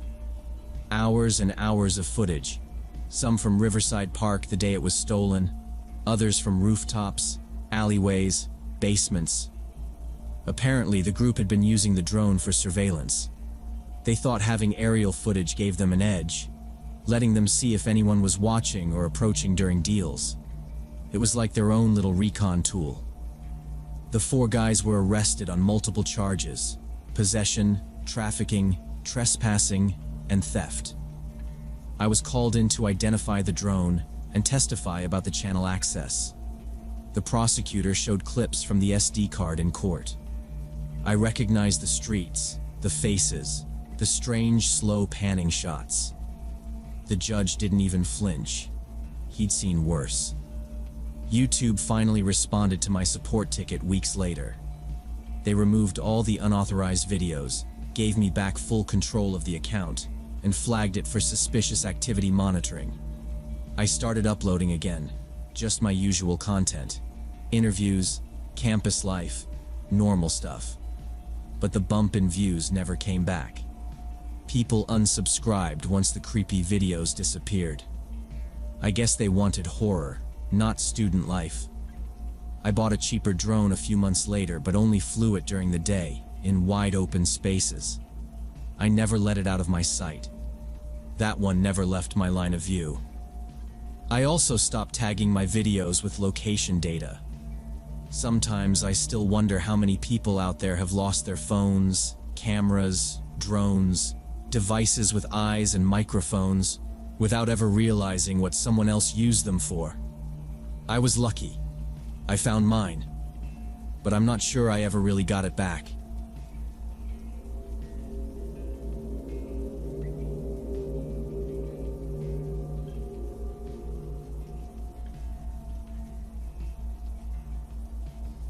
It happened last summer, right after I graduated from college in Boston. My friend Liz had thrown this small party at her apartment to celebrate finishing our degrees, just maybe 8 people total. We'd been roommates freshman year, but she moved off campus junior year to this older building in Allston. I'd only been to her place a few times before that night, usually just quick visits. The building was one of those classic 3-floor Boston walk-ups, kind of rundown but with big rooms and creaky wooden floors. Her unit was on the 2nd floor. Nothing fancy, but it had character. The night of the party was hot. Real sticky kind of heat where you feel sweaty just from standing still. Liz had a couple of fans going in the living room, but they didn't help much. We ordered Thai food, played some cards, and talked about what came next for everyone. A few people had already moved out of the city, so this felt like a final hangout before we all went different directions. The group was chill. Some people I'd known since freshman year. A couple of her newer friends I barely recognized. By around midnight, most of the group had taken off. One guy stayed behind for a bit longer to help clean up, but even he left by 12:30. I had planned to take the T back to my apartment near Kenmore, but I missed the last train. I didn't want to blow money on an Uber, and Liz said it was fine to crash. Her couch looked stiff and uneven, and the fan in the living room barely moved air. She said her bedroom was way cooler since the window faced the alley and she had a decent fan in there. We'd shared beds plenty of times back in the dorms, so it didn't feel weird. Her bedroom had that same creaky wood floor, but it was cleaner than I expected. She'd pushed her desk up against the wall and had a tall bookshelf in the corner. The bed was a queen-sized one with plain gray sheets. No headboard, just the mattress against the wall under the window. She kept the window open about 6 inches, and you could hear the faint hum of the city. Cars in the distance, the occasional laugh from someone walking by outside. We didn't talk much after getting into bed. Just some small stuff about job interviews and whether we'd keep in touch. I was tired. We each had maybe 1 glass of wine with dinner hours earlier, but I felt completely sober. It was one of those nights where you're just worn out from heat and conversation. We fell asleep with the fan pointed at the bed and a thin sheet pulled up over us. I'm usually a heavy sleeper, and I don't wake up for much. But something pulled me out of sleep around 3 in the morning. At first, I thought Liz had shifted or bumped me. I didn't move, just kind of laid there, half awake. But when I glanced over, I saw she was curled up facing the wall, well away from me. Then I felt it again, something brushing lightly across my back. It wasn't a blanket or a breeze. It was fingers, slow and deliberate, tracing across the fabric of my t-shirt. I froze. My heart started pounding, but I didn't move. I kept my eyes closed, breathing as steady as I could manage. The touch happened again, this time higher, near my shoulder blade. Fingernails. I remember that part clear. Long fingernails. I opened my eyes just slightly, barely enough to see. The room was dark, but not pitch black. A bit of light came through the window from the alley. And standing there, right by the foot of the bed, was someone. A tall figure, lean, maybe 6 feet or more, not moving at all. They were standing next to the window, half in shadow. Their head was turned toward us, just watching. I didn't know what to do. I thought maybe if I stayed still, they'd leave. Or maybe they thought we were asleep and would just sneak out. But they didn't move. Every few seconds, they'd shift slightly, just enough to touch the bed or reach toward one of us. Not grabbing, just lightly touching, like they were testing if we were awake. I wanted to whisper to Liz, or even reach over to nudge her, but I couldn't tell if that would make things worse.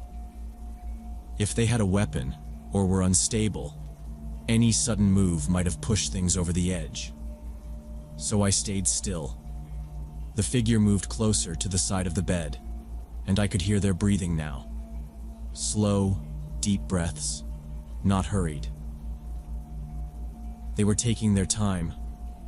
I could feel the weight shift on the floorboards as they stepped closer.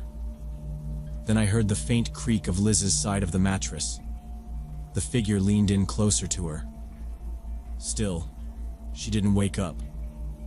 I tried to track where they were, just by sound and what I could see in the low light. They moved slowly back to the foot of the bed and stood there again, motionless, like they were deciding something. I could see their outline better now. Male, wearing dark clothes, maybe a hoodie. I couldn't see their face. I focused hard on my breathing, trying to keep it slow and deep, pretending to sleep while every muscle in my body was locked up.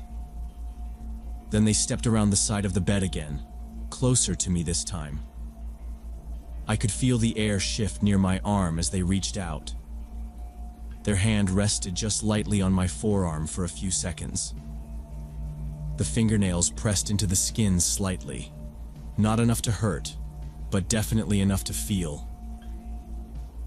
After maybe 10 minutes of this nightmare, I carefully reached over and squeezed Liz's arm under the sheet. I didn't say anything, just hoped she'd wake up without making noise. Her eyes opened slowly, and for a second she looked confused.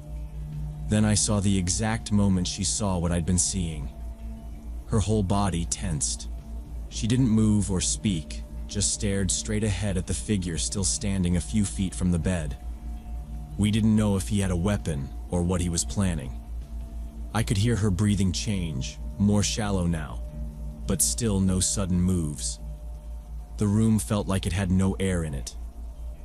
After maybe another minute of complete stillness, Liz turned her head slightly toward me and whispered, barely audible, "We're going to get up, slowly, move toward the door." I nodded, not sure if she could even see me. We both started to shift at the same time, trying not to jolt the mattress. As we pulled the sheet off and moved one leg at a time toward the floor, the figure suddenly took a step back. Not toward us, toward the window. There was a sliding door next to it that led to a tiny balcony, barely big enough for one person. We heard the sound of the door being opened, a smooth sliding noise that made my skin crawl. Liz reached out and flipped the light switch on the wall. The sudden light made us both flinch, but the figure was already halfway outside.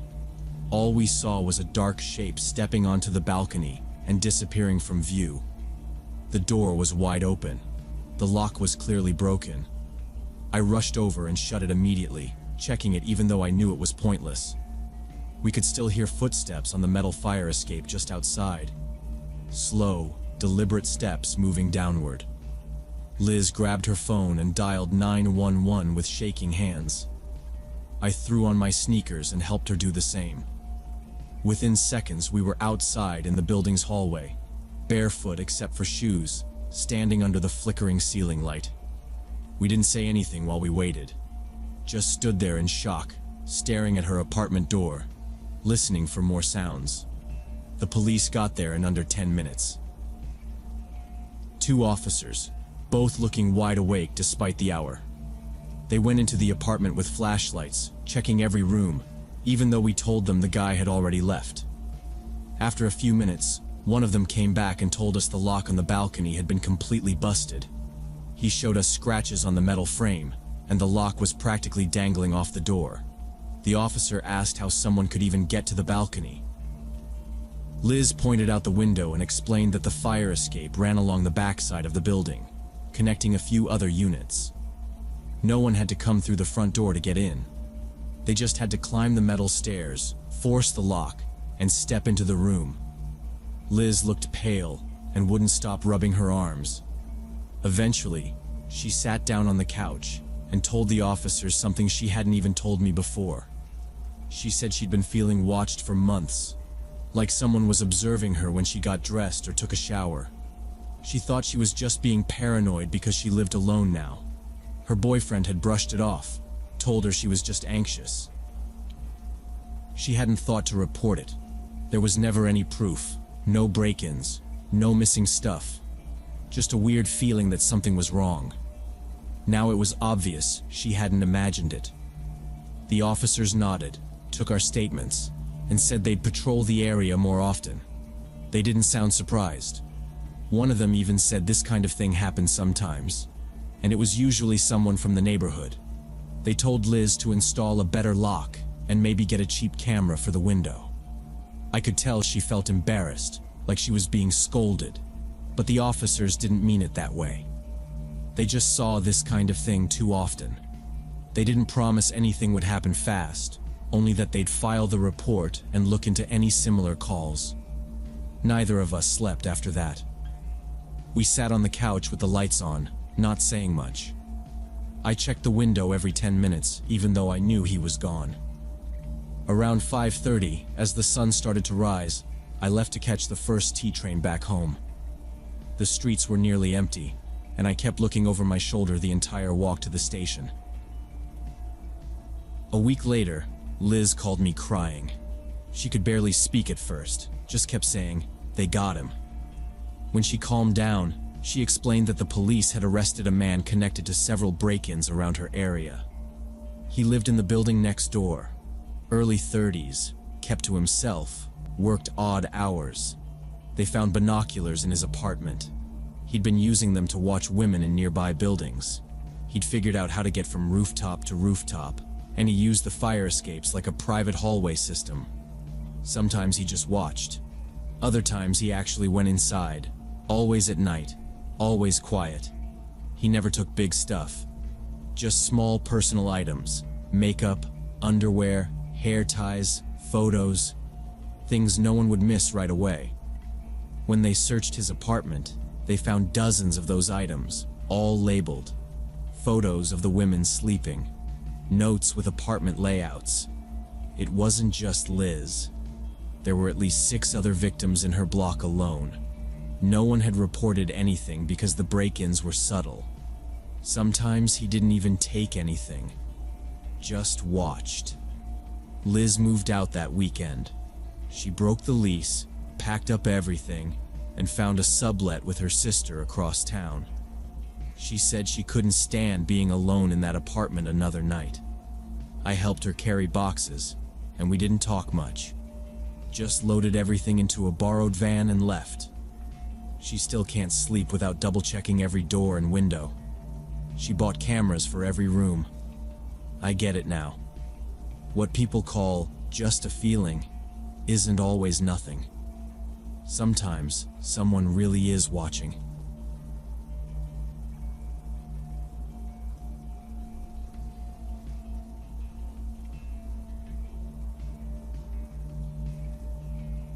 We got through the fence a little after 2 p.m. The sky was overcast but still bright, and even though it was November, it wasn't freezing yet. Marcus had the bolt cutters in his backpack, and we walked along the fence line until we found the spot that was already partly crushed down. Looked like someone had been through before. He cut through a couple more links, and we were in without any trouble. The building sat maybe 50 yards from the street, behind a parking lot full of weeds growing up through cracks. Broken glass was everywhere, mostly from busted windows on the first and second floors. We checked for security cameras but didn't see any. The place looked dead. The main entrance had a big steel door that was locked shut, but one of the lower windows had already been smashed out, and someone had cleared away most of the broken glass. We ducked inside one by one. The first thing I noticed was how cold it was in there. The cement floors sucked the warmth right out of your shoes, and it smelled like dust and rust. We stayed close to each other at first, just in case someone was squatting inside, but it was quiet. No echo of footsteps, no signs of people, just old machines, boxes, and dust hanging in the air. Marcus pulled out his phone and started filming right away. He was into urban exploring and always posted these moody videos with slow pans and eerie music. I didn't care much about the videos. I just liked going places we weren't supposed to be. Brian and Devin were with us too, but they mostly stayed in the background, just walking and checking stuff out. The main floor was huge. Concrete pillars spaced out every 20 feet, maybe 30 old industrial sewing machines bolted in rows. Some still had fabric in them, like someone had walked away mid-shift and never came back. Rolls of old canvas and denim leaned against the far wall, covered in grime and spider webs. We wandered around for maybe half an hour, just taking it in.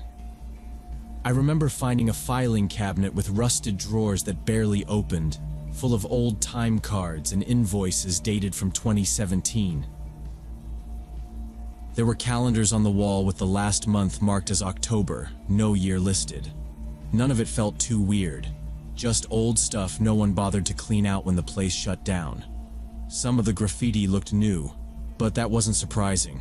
Lots of taggers liked places like this. At some point, Marcus found a narrow hallway tucked behind a row of empty shelves. The walls had old safety posters peeling off, stuff about eye protection and fire exits. At the end of the hallway was a metal door that had been propped open with a broken piece of wood. We stepped through it and found a stairwell. It was concrete like the rest of the place, but instead of going up, it went down. That caught us off guard. Most buildings like this in Detroit are built on slabs or have only shallow storage spaces underneath. This looked deeper. We stood at the top for a few seconds, shining our phone lights down. The stairs went at least 2 full flights into the ground. The air coming up smelled stale, maybe moldy. Nobody said anything for a second. Devin asked, "You sure we should?" And Marcus just said, "We came this far." So we went. The stairs were solid but narrow. There was no handrail. I kept one hand on the wall as we moved down, trying not to slip. The deeper we went, the colder it got. My breath started to fog up in front of me. We had to move slower because the only light we had was from our phones, and shadows stretched in every direction. At the bottom of the second flight, we found another metal door. This one wasn't propped open, but the latch had been busted off. Marcus pushed it and it opened with a loud scrape. Inside, it was pitch black. We swept our lights across the room and saw more shelves. These ones filled with what looked like old maintenance equipment. Buckets, cables, spare parts, boxes of gloves and filters. Most of it had layers of dust, but some things looked newer, like the plastic hadn't yellowed or cracked. Brian pointed out a stack of rubber boots lined neatly against the wall, all the same size, all clean. That was the first thing that really stuck out to me as wrong. No way those boots had been there untouched for 5 years. They didn't even have dust on them. Marcus kept filming. We moved deeper into the basement, passing through a wide storage area, and into what looked like an old break room. The tables were metal, bolted to the floor, and there was a microwave still plugged into the wall even though the power was obviously dead. I saw a styrofoam cup tipped over on one of the tables. The weird thing was, it had no mold inside it, no dirt, like someone had left it there last week, not 5 years ago. Devin said he didn't like the feel of it and wanted to head back up. Marcus told him to chill, just 10 more minutes. We stepped into another hallway. This one had old linoleum tiles peeling off the floor and numbered doors along the sides, storage rooms maybe, or old offices. Most of the doors were open. The first few rooms were empty, just cinder block walls and old wires hanging from the ceiling. Then we got to a door near the end that was shut tight. Brian reached for the handle, but Marcus stopped him and said, "Wait, let's listen first." We all went quiet. No footsteps, no humming machines, nothing. Just the silence of a space buried underground. Marcus turned the handle slowly. It clicked, and the door creaked open a few inches. He pushed it the rest of the way and stepped inside. We followed. This room was different. It had no windows, no furniture, just a wide open space with what looked like a large wooden crate in the center, maybe 6 feet long and 3 feet high. There were scuff marks on the floor, like it had been dragged into place recently. The lid was half open, just resting there. Marcus moved closer to it while the rest of us hung back. He crouched down and pointed his phone light into the gap. He didn't say anything for a long second.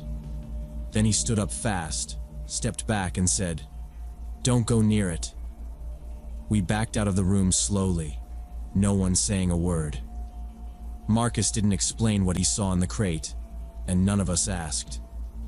We just knew something about it was wrong, and the whole mood changed. The silence in that basement wasn't just eerie anymore.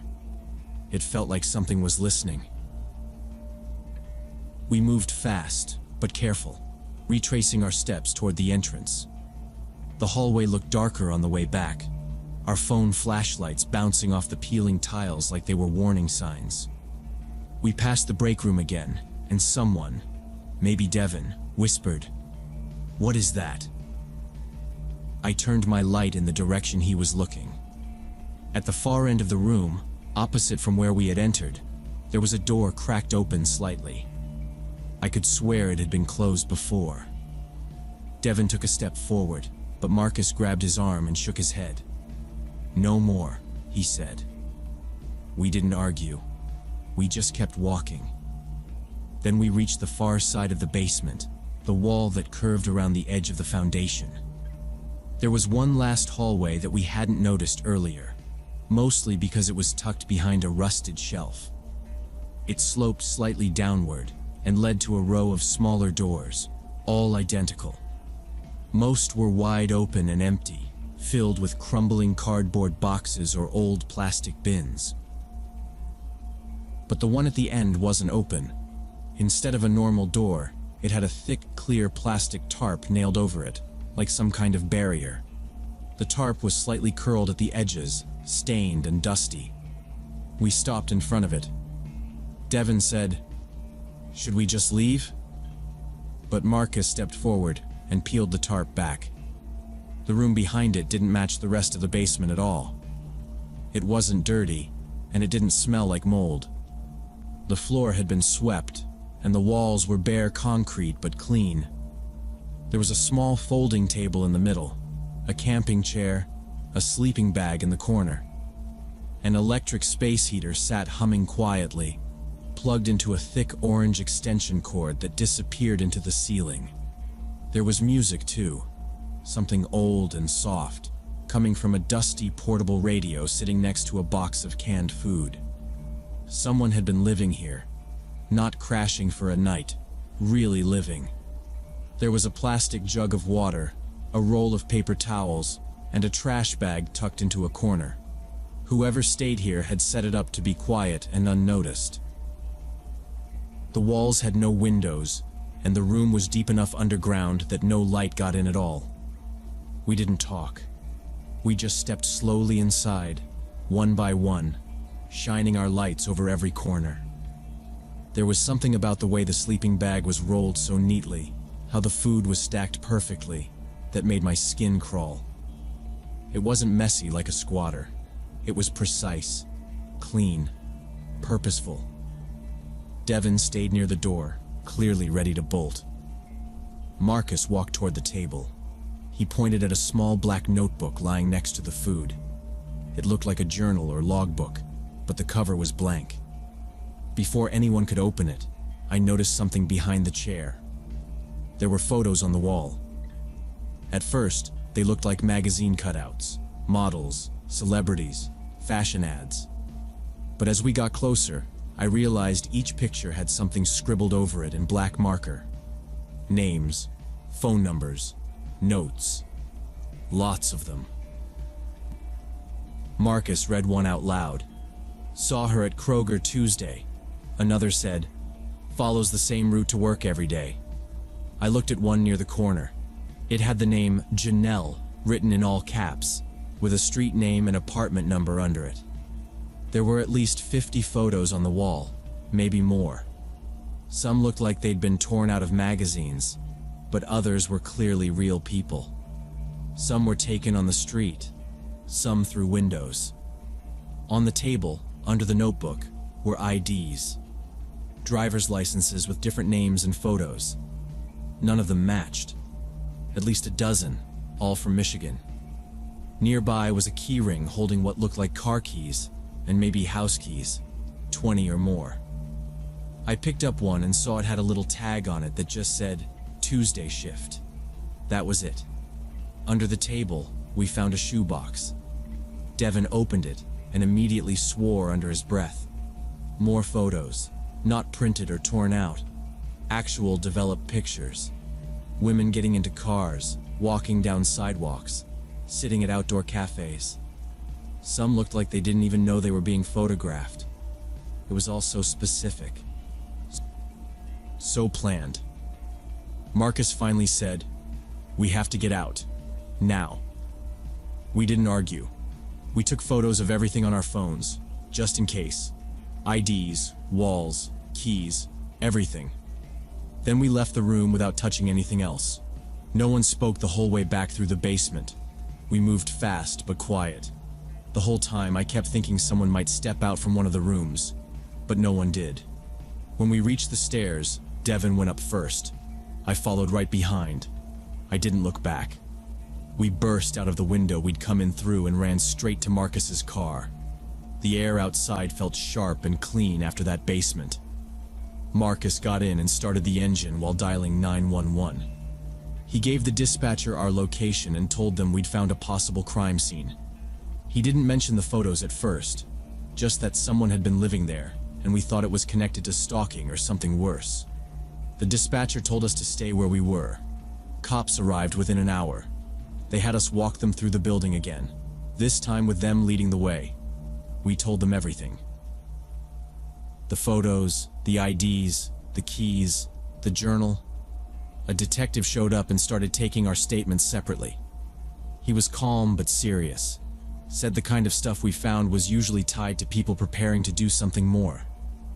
He didn't say what exactly, but we didn't have to ask. They sealed off the basement. We gave them the pictures from our phones. The detective said someone like this often escalates over time. Starts with following, then contact, then worse. The combination of fantasy, magazine pictures, and real surveillance was especially concerning.